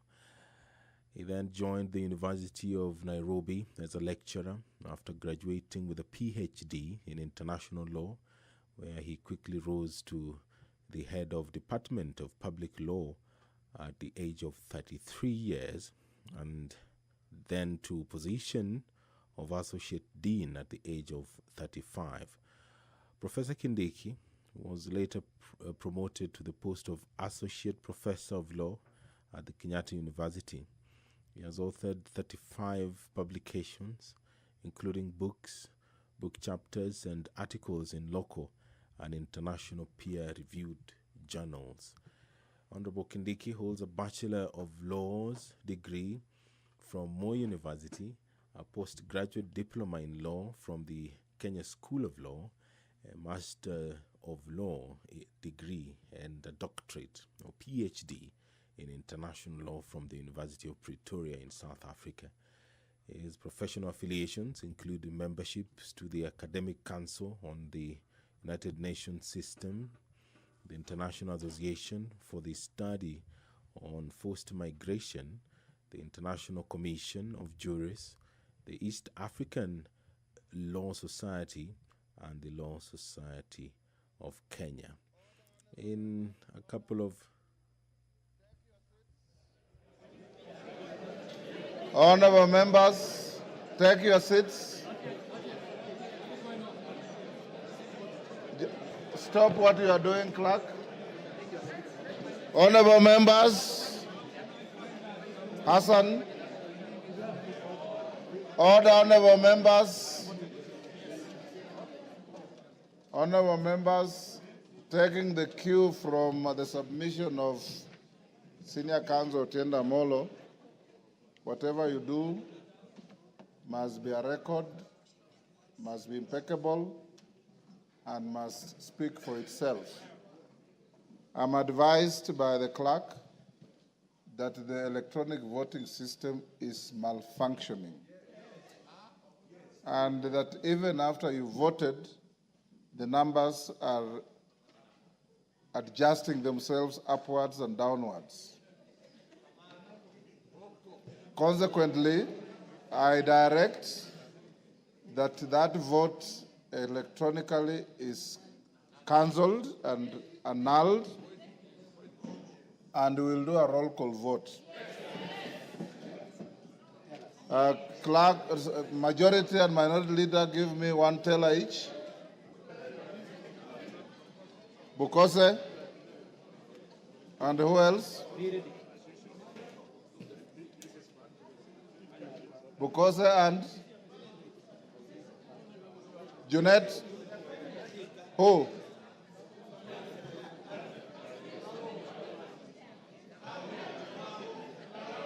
Myself. Okay. Bring to who? Zamzam. Yes. And who else? One more.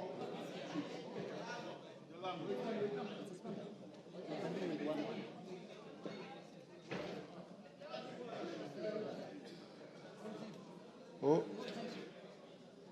We know. Martin. Okay, honorable members, once again, the vote is on the nomination of Professor Kithure Kindiki, EGH, to fill the vacancy of the office of the Deputy President of the Republic of Kenya. Clerk, you can start. Remain in your seats, remain silent. We can do this very quickly.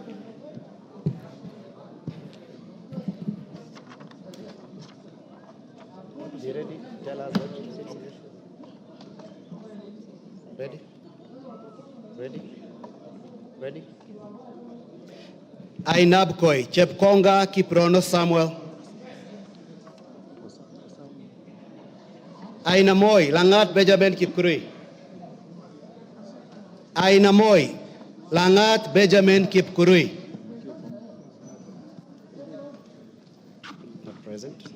Aldai, Kitani Marian Jebet. Alego Usonga, Atandi Samuel.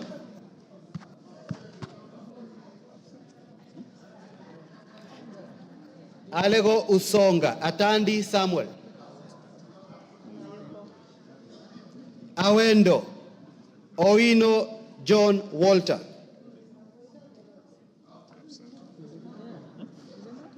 Bahati, Mrembo Irene Joki.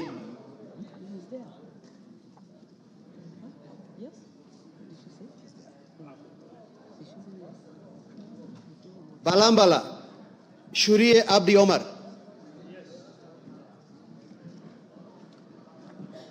Baringo County, Sergon Florence Jamatia. Baringo Central, Joshua Kandie.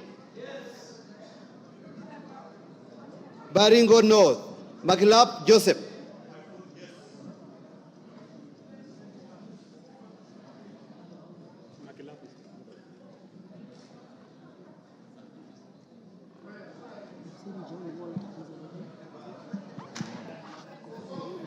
Yes.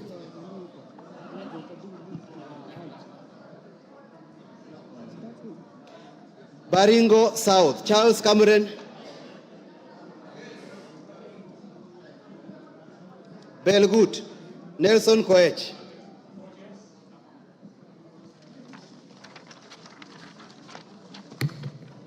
Bobasi, Innocent Obiri.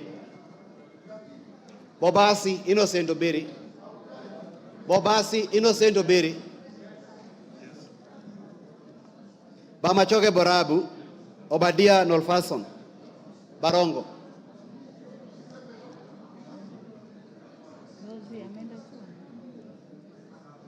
Bomachoke Chache, Alpha Miruka Ondieki. Bomet County, Chepkorir Linet. Bomet Central, Richard Kilel. Bomet East, Richard Yegon. Bonchari, Charles Onchoke. Bonchari, Charles Onchoke. Bondo, Gideon Ochanda. Bondo, Gideon Ochanda. Borabu, Patrick Osero. Budalangi, Sauti Bita Wanjala. Bumula, Nelson Jack Wamboka. Bumula, Nelson Jack Wamboka. Bungoma County, Catherine Nanjala Wabilianga. Bungoma County, Catherine Nanjala Wabilianga. Bura, Ado Kuno Yakub. Bura, Ado Kuno Yakub. Bureti Kibet Komingoi Kirui. Busia County, Catherine Omanyo. Butere, Nicholas Tindi Mwale. Nicholas Tindi Mwale. Butula, Joseph Oyula. Butula, Joseph Oyula. Buri, Muruidhania Rindikiri Mugambi. Central Imenti, Moses Nguchine. Changamwe, Omar Mwinyi.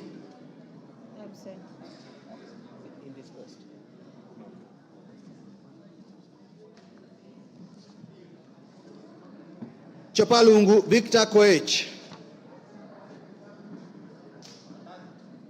Chopalungu, Victor Koech. Cherangani, Patrick Simiu Barasa.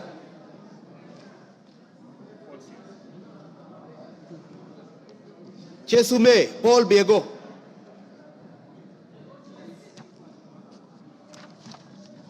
Chuka Iganga Ngombe, Ntwiga Patrick. Dadab, Farama Alim. Dagoretti North, Beatrice Elach. Dagoretti South, John Carey. Eldama Ravine, Musa Sirma. Eldas, Adan Kenan. Elgeyo Marakwet County, Jepto Ngelechei. Embakasi Central, Major Dong Gadiro Benjamin. Embakasi Central, Major Dong Gadiro Benjamin. Embakasi East, Babu Owino. Embakasi East, Babu Owino. Embakasi North, James Gakuya. Embakasi North, James Gakuya.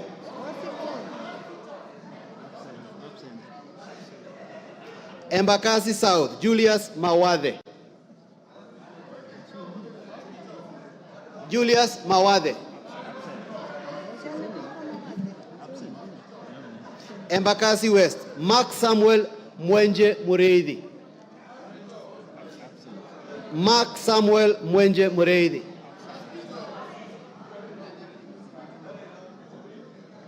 Embu County, Double N Pamela Njoki.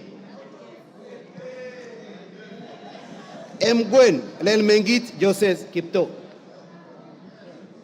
Mgwen Lelmengit Joseph Kipto. Emuhaya Omboko Milemba. Emuradikil Johanna Ngeno.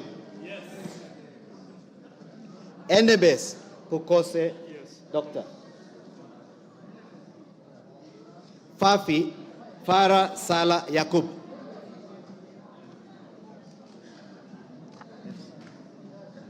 Funyula Wilberforce Oundo Ojambo.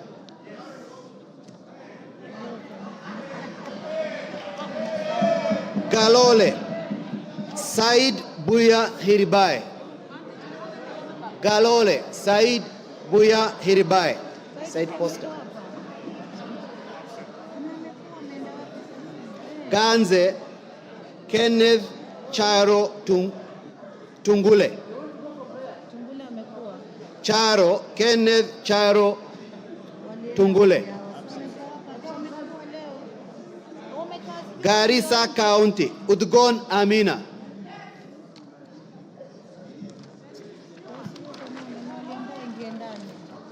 Garissa Township Major Deko Baro. Garsen Ali Wario Guyo. Garsen Ali Wario Guyo. Katanga Mureu Wakili.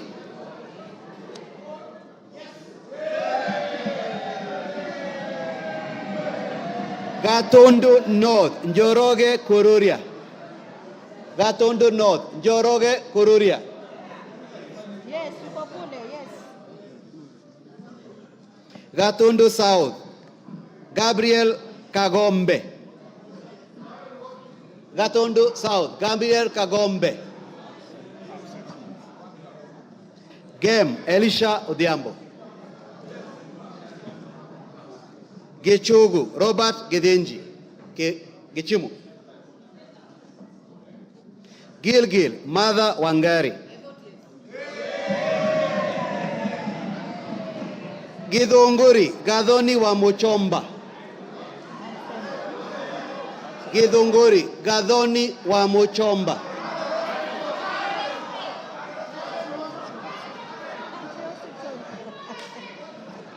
Hamisi Charles Gimose. Hamisi Charles Gimose.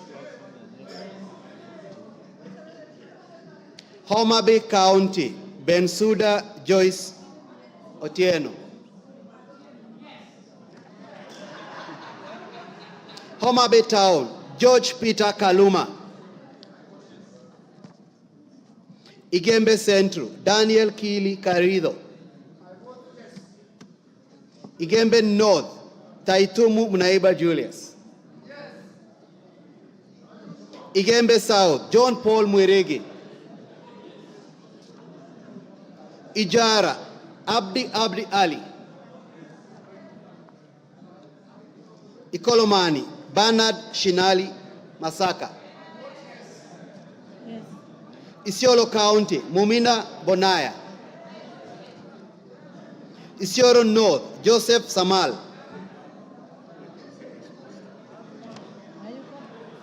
Isiolo South Tubi Bidu Mohammed. Tubi Bidu Mohammed. Jomvu Badibadi Twalib. Jomvu Badibadi Twalib. Juja Koimbori George. Juja Koimbori George.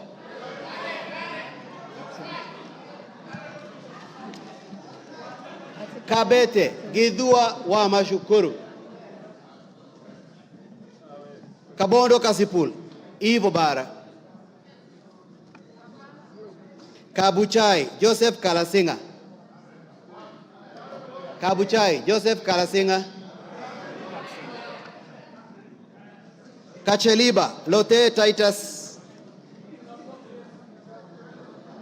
Kacheliba Lote Titus. Kaiti Joshua Kimilu. Kaiti Joshua Kimilu. Kajiado County Lea Sankaire. Kajiado Central Elijah Memusi. Elijah Memusi. Kajiado East Kakuta Maimai. Kajiado North Ngogoyo Onesmus. Ngogoyo Onesmus.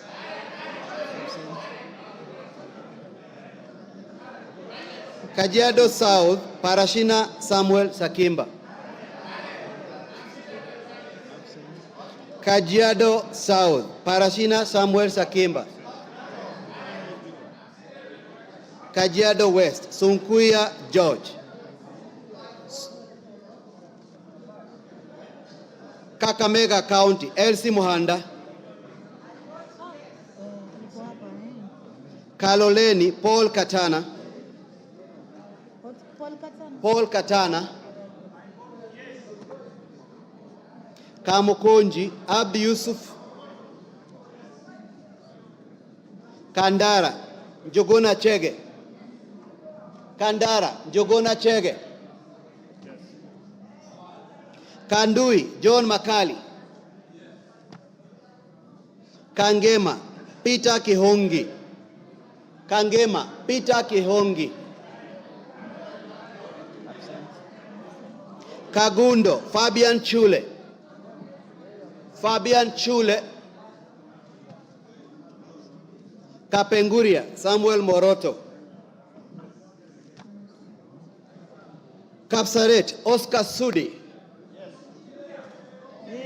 Karachuonyo, Andrew Okwome. Kasarani, Karauri Ronald. Karauri Ronald. Kasipul, Charles Were.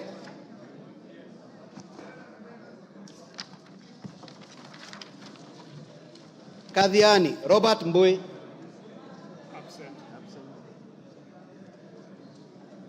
Keio North, Adams Kipsanai.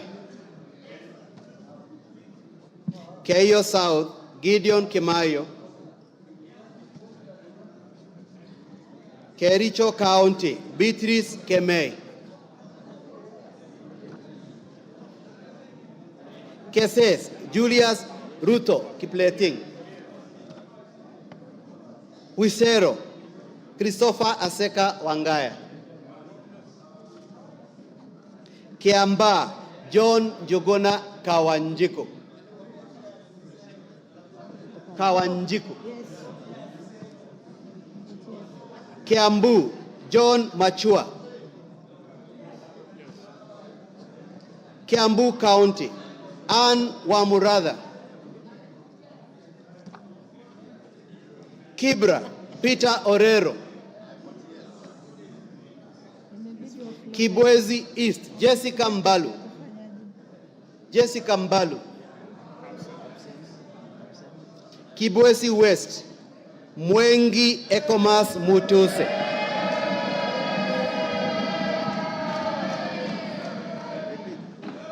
Kieni, Njoroge Wainaina. Kigumo, Joseph Munyoro. Kiharu, Kiharu, Samson Dindi Nyoro. Samson Dindi Nyoro. Kikuyu, Kimani Ichungwa. Kikuyu, Kimani Ichungwa. Kikuyu, Kimani Ichungwa.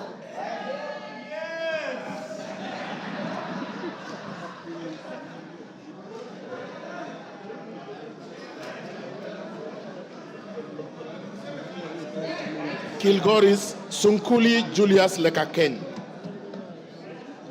Kilgoris, Sunkuli Julius Lekaken. Kilifi, yeah. Kilifi, Mwanyanje Gertrude Mbeyu. Kilifi North, Baya Owenya. Kilifi South, Kiti Richard Ken Chonga. Kilome, Thaddeus Kithuan Zambia. Kimilili Mutua Didmas Wekesa Baraza. Kiminini Bisau Morris Kakai. Kinango Rai Samuel Gonzi. Kinangop Tuku Zakari Kwenya. Kipipiri Wanjiko Mohia. I repeat, Duku Zakari Kwenya. Thank you. Kipipiri Wanjiko Mohia. Kipkelion East Joseph Kimutai Cherorot. Kipkelion West Hilary Kiplangat Koske. Kirinyaga Jane Jerry Maina. Kirinyaga Central Joseph Gashoki Getari. Kisauni Rashid Juma Bedzimba. Kisii Donya Doris Aburi.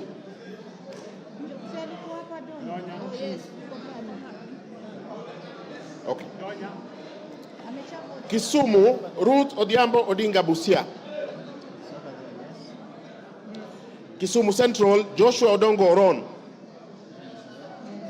Kisumu East Shakil Ahmed Shabir Ahmed. Kisumu West Rosa Akinyi Buyu. Kitui Irene Mudhoni Kasalu.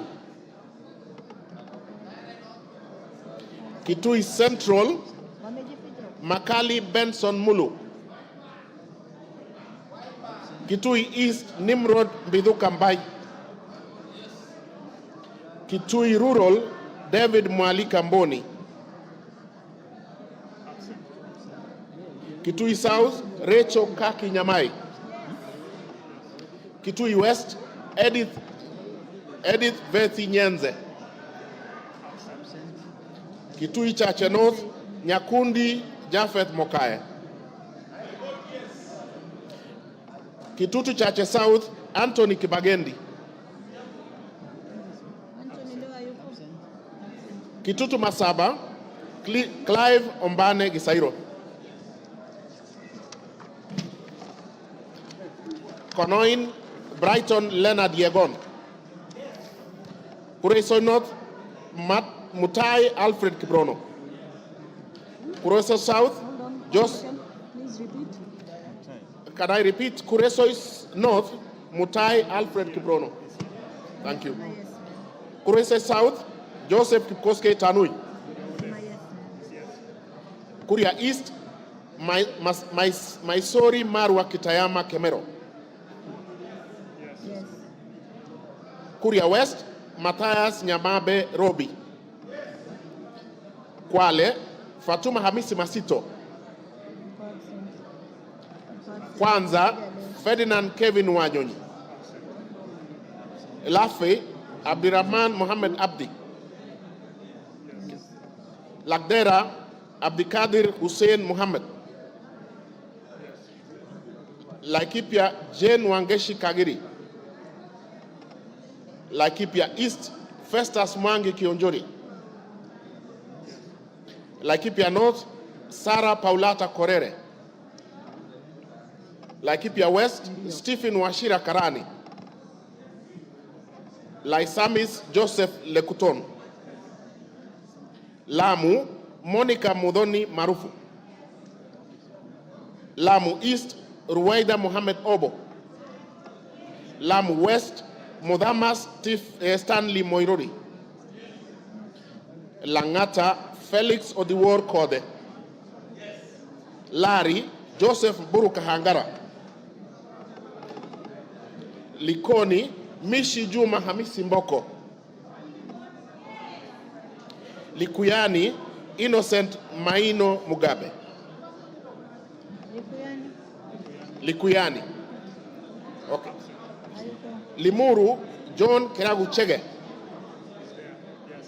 Okay. Loima Protas Ewesit Akuja. Luanda Dick Maungu Oyugi. Lugari, yeah, he did. Yeah, he said yes. Okay.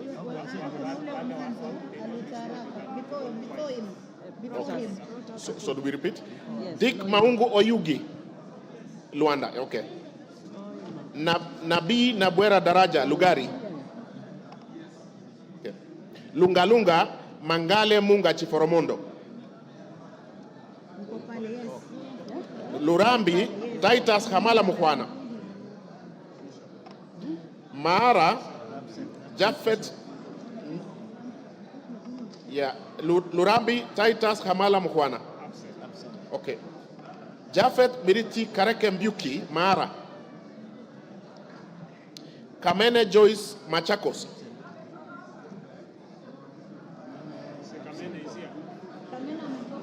Machakos Town, Caleb Mutiso Mule.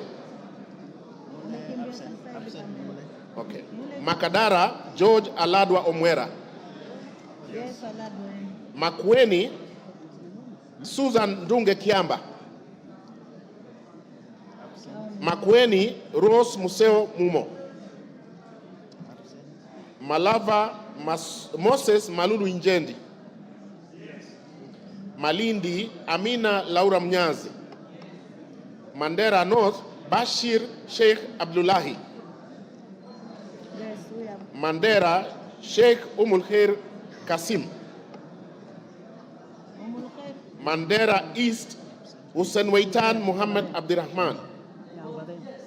Okay. Mandera South, Abdul Ibrahim Haro. Mandera West, Adan Haji Yusuf. Manyata, John Gitonga Mwaniki Mukunji.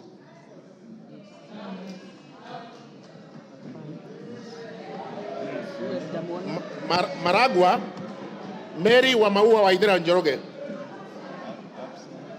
Okay. Marakwet East, David Kangogo Bowen. Okay.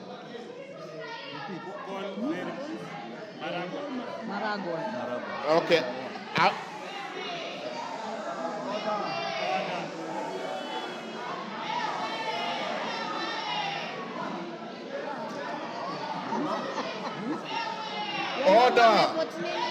Order, members. Order.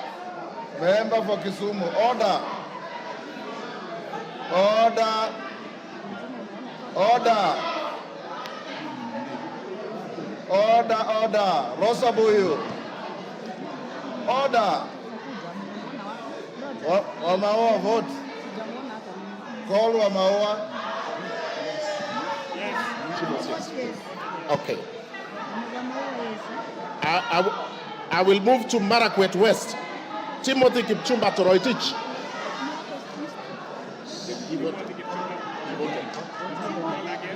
I will repeat, Timothy Kipchumba Toroitich.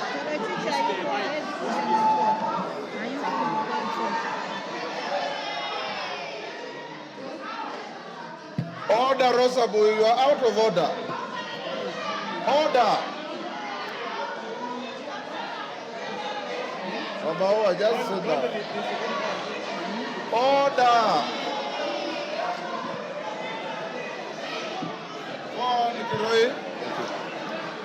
Timothy Kipchumba Toroitich, Marakwet West. Marsabit, Wako Naomi Jilo.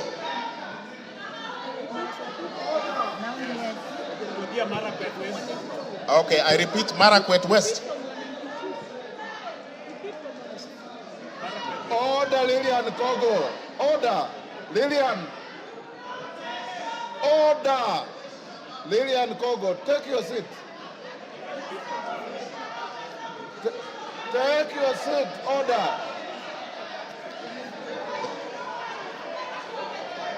Go on. Marakwet East, David Kangogo Bowen. Thank you. Marakwet West, Timothy Kipchumba Toroitich. Marsabit, Naomi Jilo Wako. Order, Lillian Kogo. Order. Masinga, Joshua Mbithi Mutua Malio. Yes. Matayos Odanga Geoffrey Makoha. Madare Olwoch Anthony Tom. Madioa Gishuki Edwin Mugo. Madira Kahugu Eric Mwangi.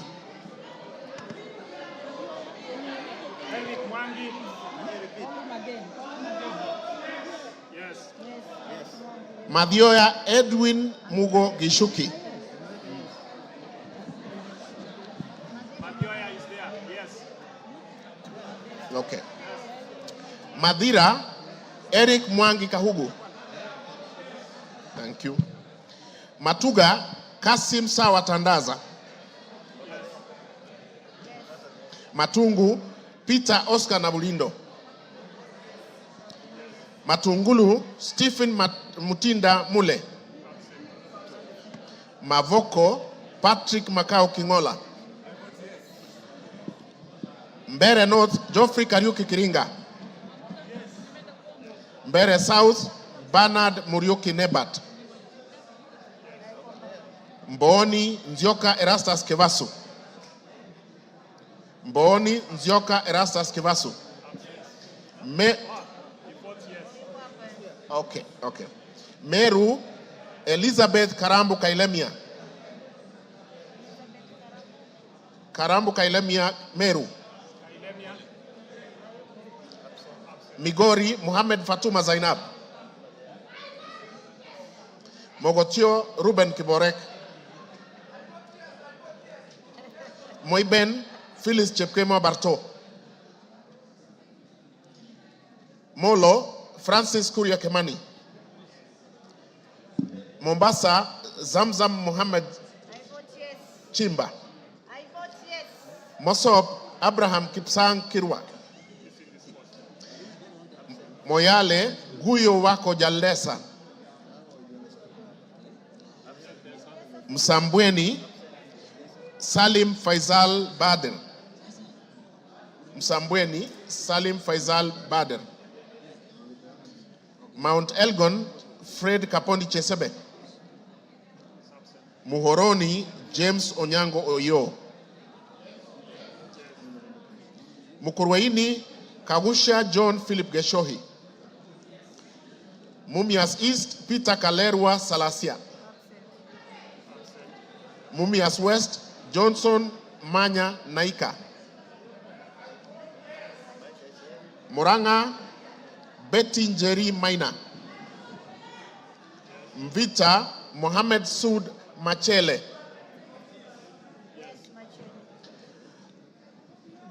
Mwala Musau Vincent Musioka. Mwatate Peter Mbogo Shake. Mwea Mary Maingi. Mwingi Central Gideon Mutemi Muliungi. Mwingi North Paul Musimi Nzengu. Mwingi West Charles Ngusi Anguna. Nairobi City Esther Mudhoni Pasaris. Naivasha Jane Wanjiru Njeri Kihara. Nakuru Liza Chepkori Chelule. Nakuru Town East David Gikaria. Nakuru Town West Samuel Arama. Nambale Mulanya Geoffrey Ekesa.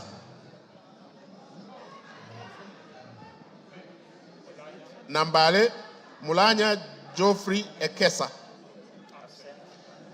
Nandi Cynthia Chepkoske Muge. Nandi Hills Bernard Kibor Kitur. Narok Rebecca Nonaishi Tonke. Narok East Lemanken Aramat. Narok North Agnes Mantaine Pareyo. Narok South Olentutu Kitilai. Okay. Narok West Gabriel Koshal Tongoyo. Navaholo Emmanuel Wangwe. Ndaragwa George Gashagwa. Ndiwa Martin Peters Owino. I vote yes. Ndia George Masharia Kariuki.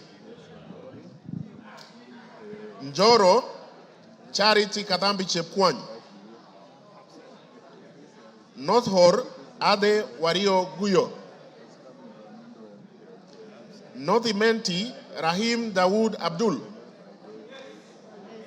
North Mogrango, Joash Nyamache Nyamoko. Nyakach, Owor Joshua Aduma Owor. Nyakach. Nyali, Muhammad Ali. Nyamira, Jerusha Momanyi Mongina. Nyandarua, Faith Waire Mugitau. Nyando, Okelo Jared Odoyo.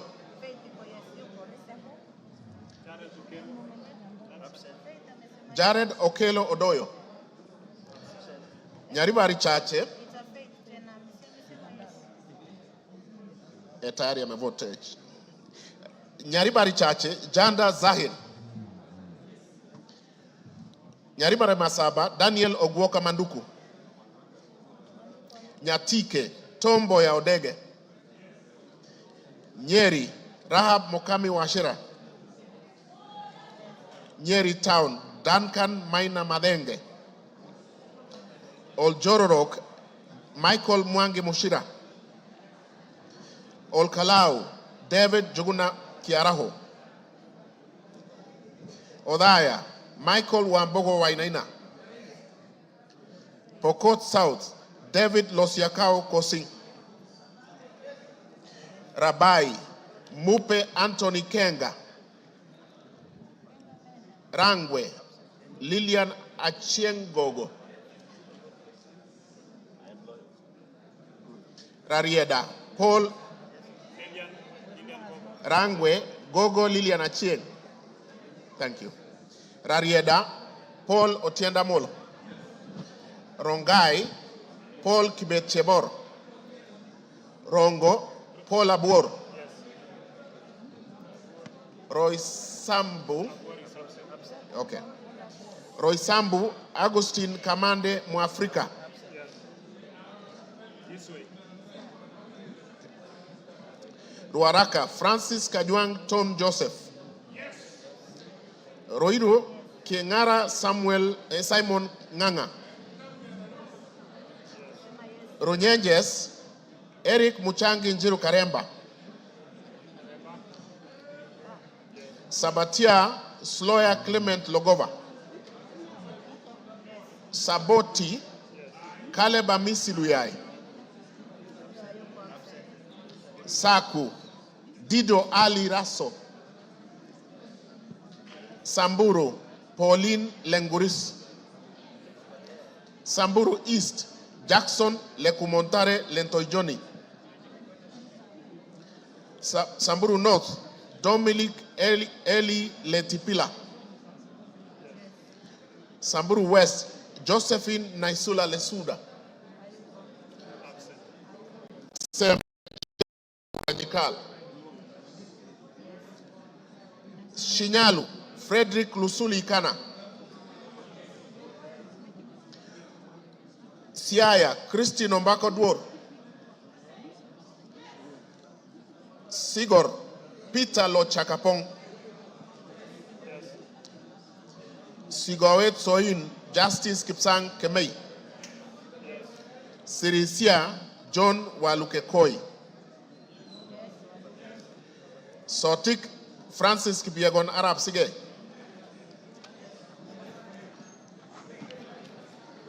Saudi Menti, Dr. Shadrach Mwiti Idenji. South Mogirangos, Silvanas Osoro Nyego. Soy, David Kiplagat. Starehe, Mwago Amos Maina. Suba North, Millie Grace Akoto Diambo. Suba South, Karoli Omondi. Subukia, Samuel Kinudia Gashobe. Suna East, Mohammed Junet Sheikh Nu. Suna West, Peter Francis Masara. Okay. Taita Taveta, Lydia Haika Mnene Mizige.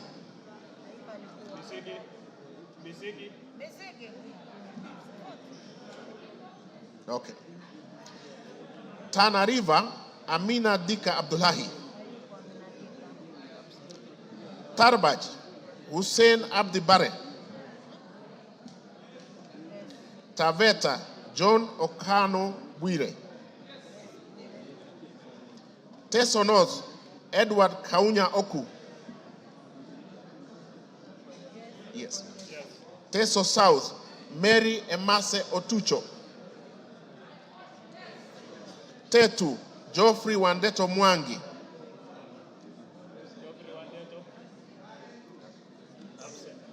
Tharaka, George Getonga Murugara. Tharakanithi, Susan Ngugenduyo. Thika Town, Alice Wamboi Nganga. Tiati, William Kamket Kasait. Tigania East, Lawrence Puruaburi. Tigania West, John Kanywidia Mutunga. Tinderet, Julius Melik Biwot. Tongaren, John Murumba Chikati.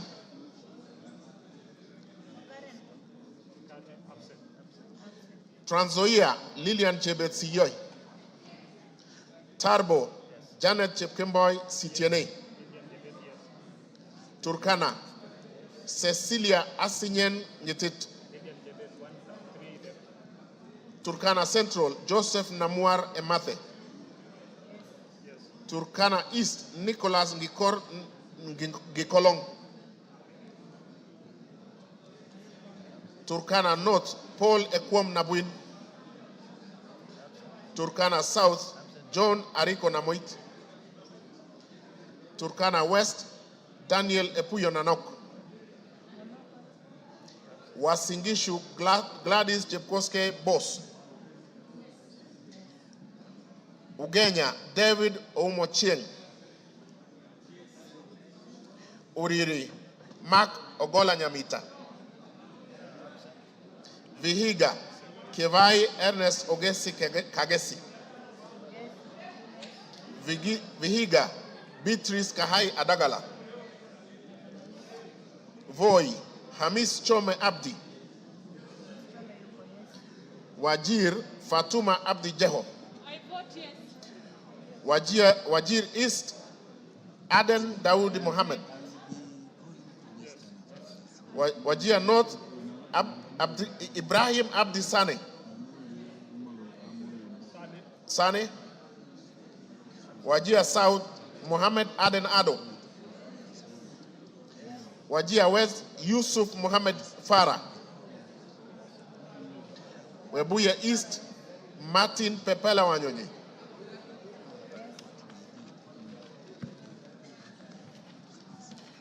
Webuye West, Daniel Wanyamasitati. Daniel Wanyamasitati. West Mogrango, Stephen Mogaka. West Pokot, Rael Chepkemoy Kasiwai. Westlands, Timothy Wanyonyi Wetangula. Wundanyi, Danson Mwashako Makuona. Yata, Robert Ngui Basil. Ali Abdisirat Khalif. Sabina Wanjiru Chege. Joseph Hamis Sidena. Suleka Hulbale Harun. Dorothy Mudoni Ikiara. Jackson Kipkemoy Koske.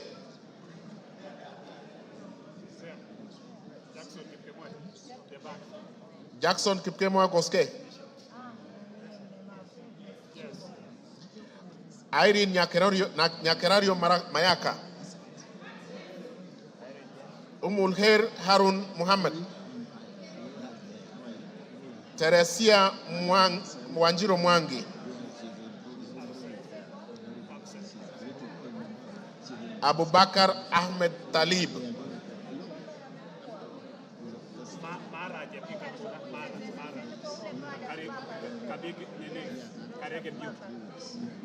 Mara.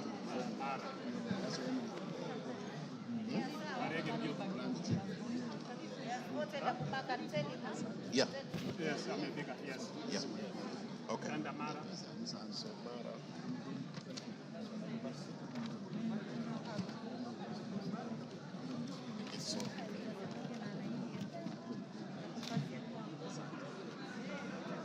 Mara, Jafet Miriti Kareke Mbuki.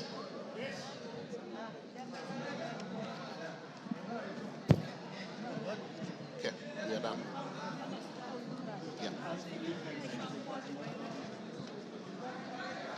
Order, members. Is there any member who has order, Kiborek?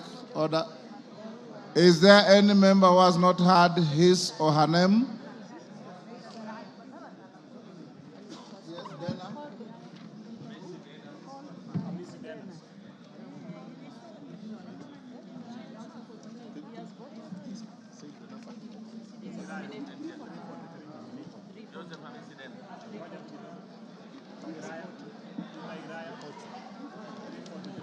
Honorable members, is there any member?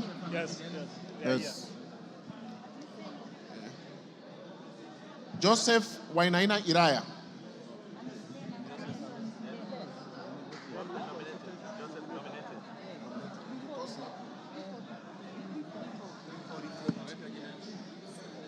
$340.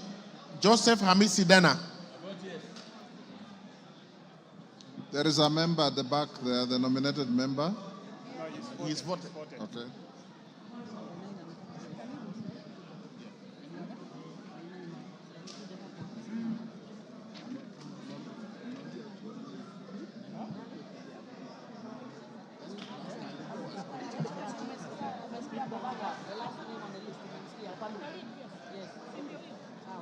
Honorable members, order, honorable members, is there any member who has not been called out on the roll call?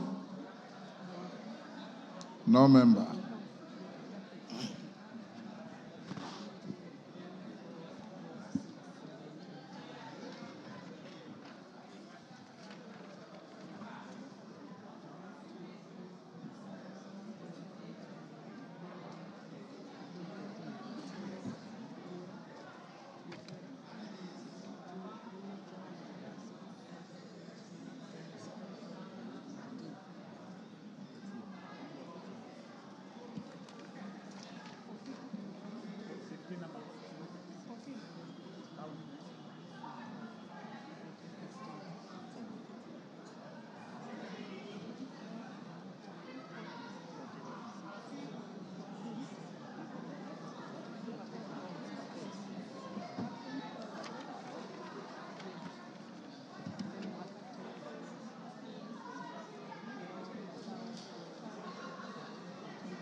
Could the Honorable Member for Loima, Honorable Protas Ewesit Akuja, come to the front, please?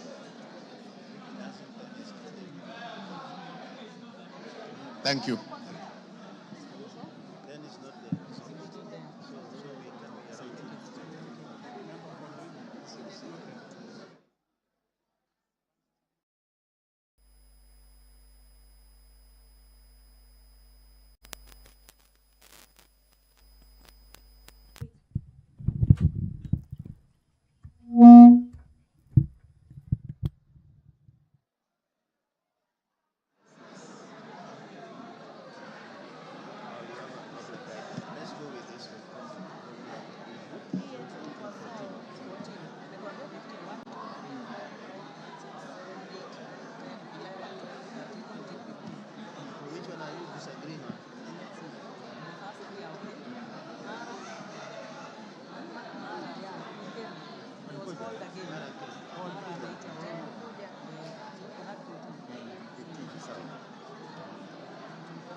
Good afternoon. The members of parliament have been voting for the nomination of Professor Kithure Kindiki to fill the vacancy in the Deputy President's office. This voting by roll call was necessitated by the failure of the electronic system, and that roll call has been taken, and tallying of the votes is currently underway. So in a couple of moments we will get the result of the exercise that has been taking place, but just to familiarize with the standing orders on voting and divisions. Standing order 73, roll call voting. When the Speaker directs a roll call voting to be taken, the division bell shall be rung for 10 minutes. The names of one teller for the ayes and one teller for the nays shall be submitted to the Speaker, and the Speaker shall direct the tellers to take seats at a designated place, which we saw a couple of minutes ago. At the end of 10 minutes, the Speaker shall direct the doors to be locked and the bar drawn. No member shall thereafter enter or leave the House until the roll call vote has been taken. When the doors have been locked and the bar drawn and the names of the tellers have been announced, the Speaker shall put the question again and direct the clerk to call out the names of members in alphabetical order in the presence of the tellers. When called out, each member shall thereupon rise in his or her place and declare assent or dissent to the question in the following manner: I vote yes, or I vote no, or I abstain, or use appropriate Kenya Sign Language. That is according to Standing Order 73 of the National Assembly.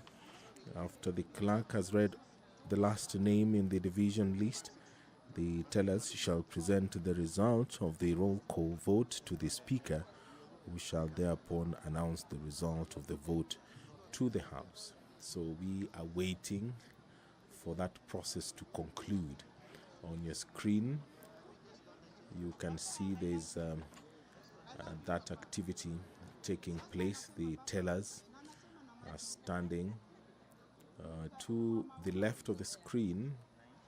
Just in front of the Speaker is the Member of Parliament for Endebess, Honorable Dr. Robert Bukose, and the Member of Parliament for Ndewa constituency there on your screen, Honorable Owino, who is also a teller, and they are being assisted by the clerks.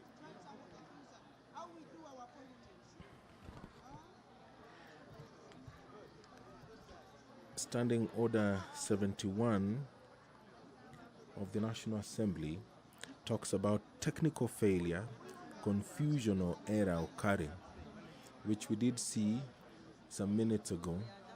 In the event of a technical failure, confusion or error occurring in the course of voting, which in the opinion of the Speaker cannot otherwise be corrected, the Speaker may direct the House to another round of electronic voting or proceed to a roll call voting. And all that we have seen today during this historic exercise for the National Assembly, where they are considering the nomination of Professor Kithure Kindiki, EGH, to fill the vacancy in the Deputy President's office. The professor currently serves as the Cabinet Secretary for Interior and National Administration, a role he has held since October 2022. But there was a brief moment between July 11th, 2024 and August 8th, 2024, when His Excellency the President dissolved his cabinet. But the former senator for Tharaka Nithi County was reappointed to the very docket that he had served, and is currently serving the country in that capacity as the Cabinet Secretary for Interior. We will see the decision that is taken by the National Assembly this afternoon.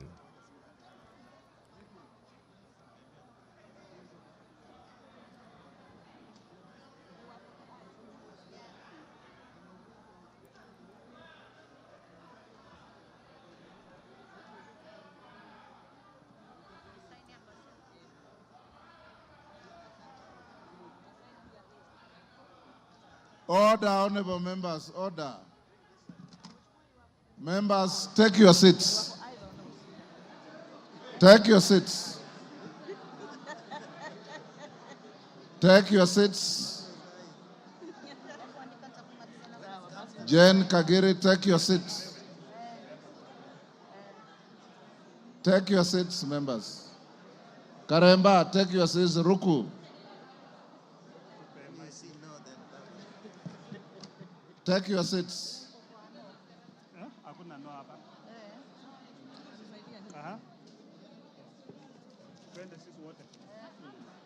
Take your seats. So which one are we using?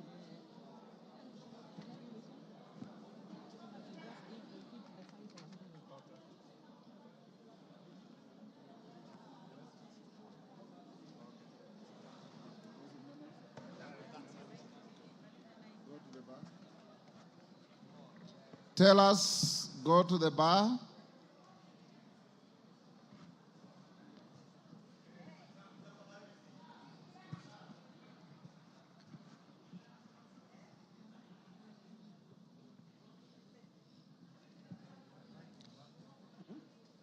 Tell us, approach the dispatch table now.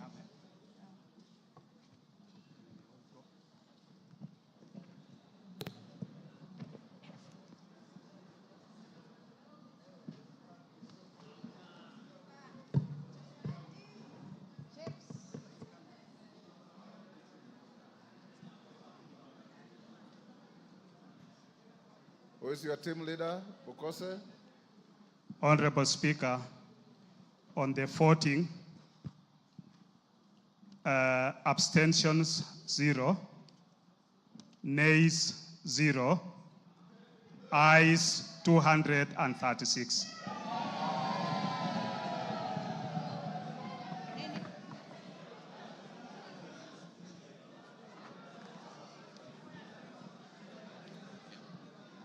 You have signed to the...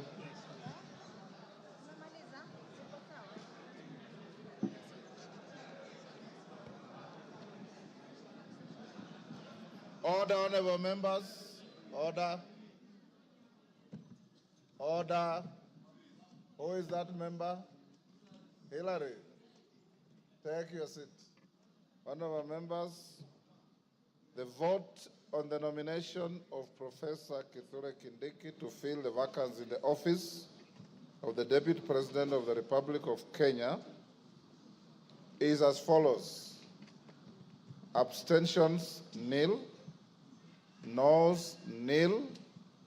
Ayes, 236. Present and voting, as we had advised you earlier, the vote is overwhelmingly yes. So the nomination is herewith declared passed by the House, and the Speaker will transmit the results to the President, and the Speaker will also sign a Gazette notice to this effect, that the nominee for Deputy President has been duly voted by the House and approved. Approval is not applicable here, has been voted by the House, and therefore will transmit to the appointing authority to proceed with the appointment.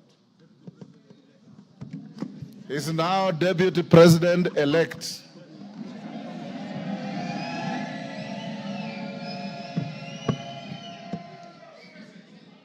Members, having finished on the issue of the Deputy President-elect, it is now 1:54 p.m.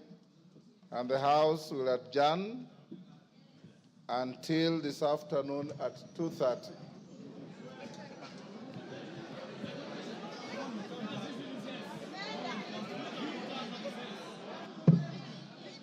Order. If you wanted to break now, the majority leader would have approached the chair.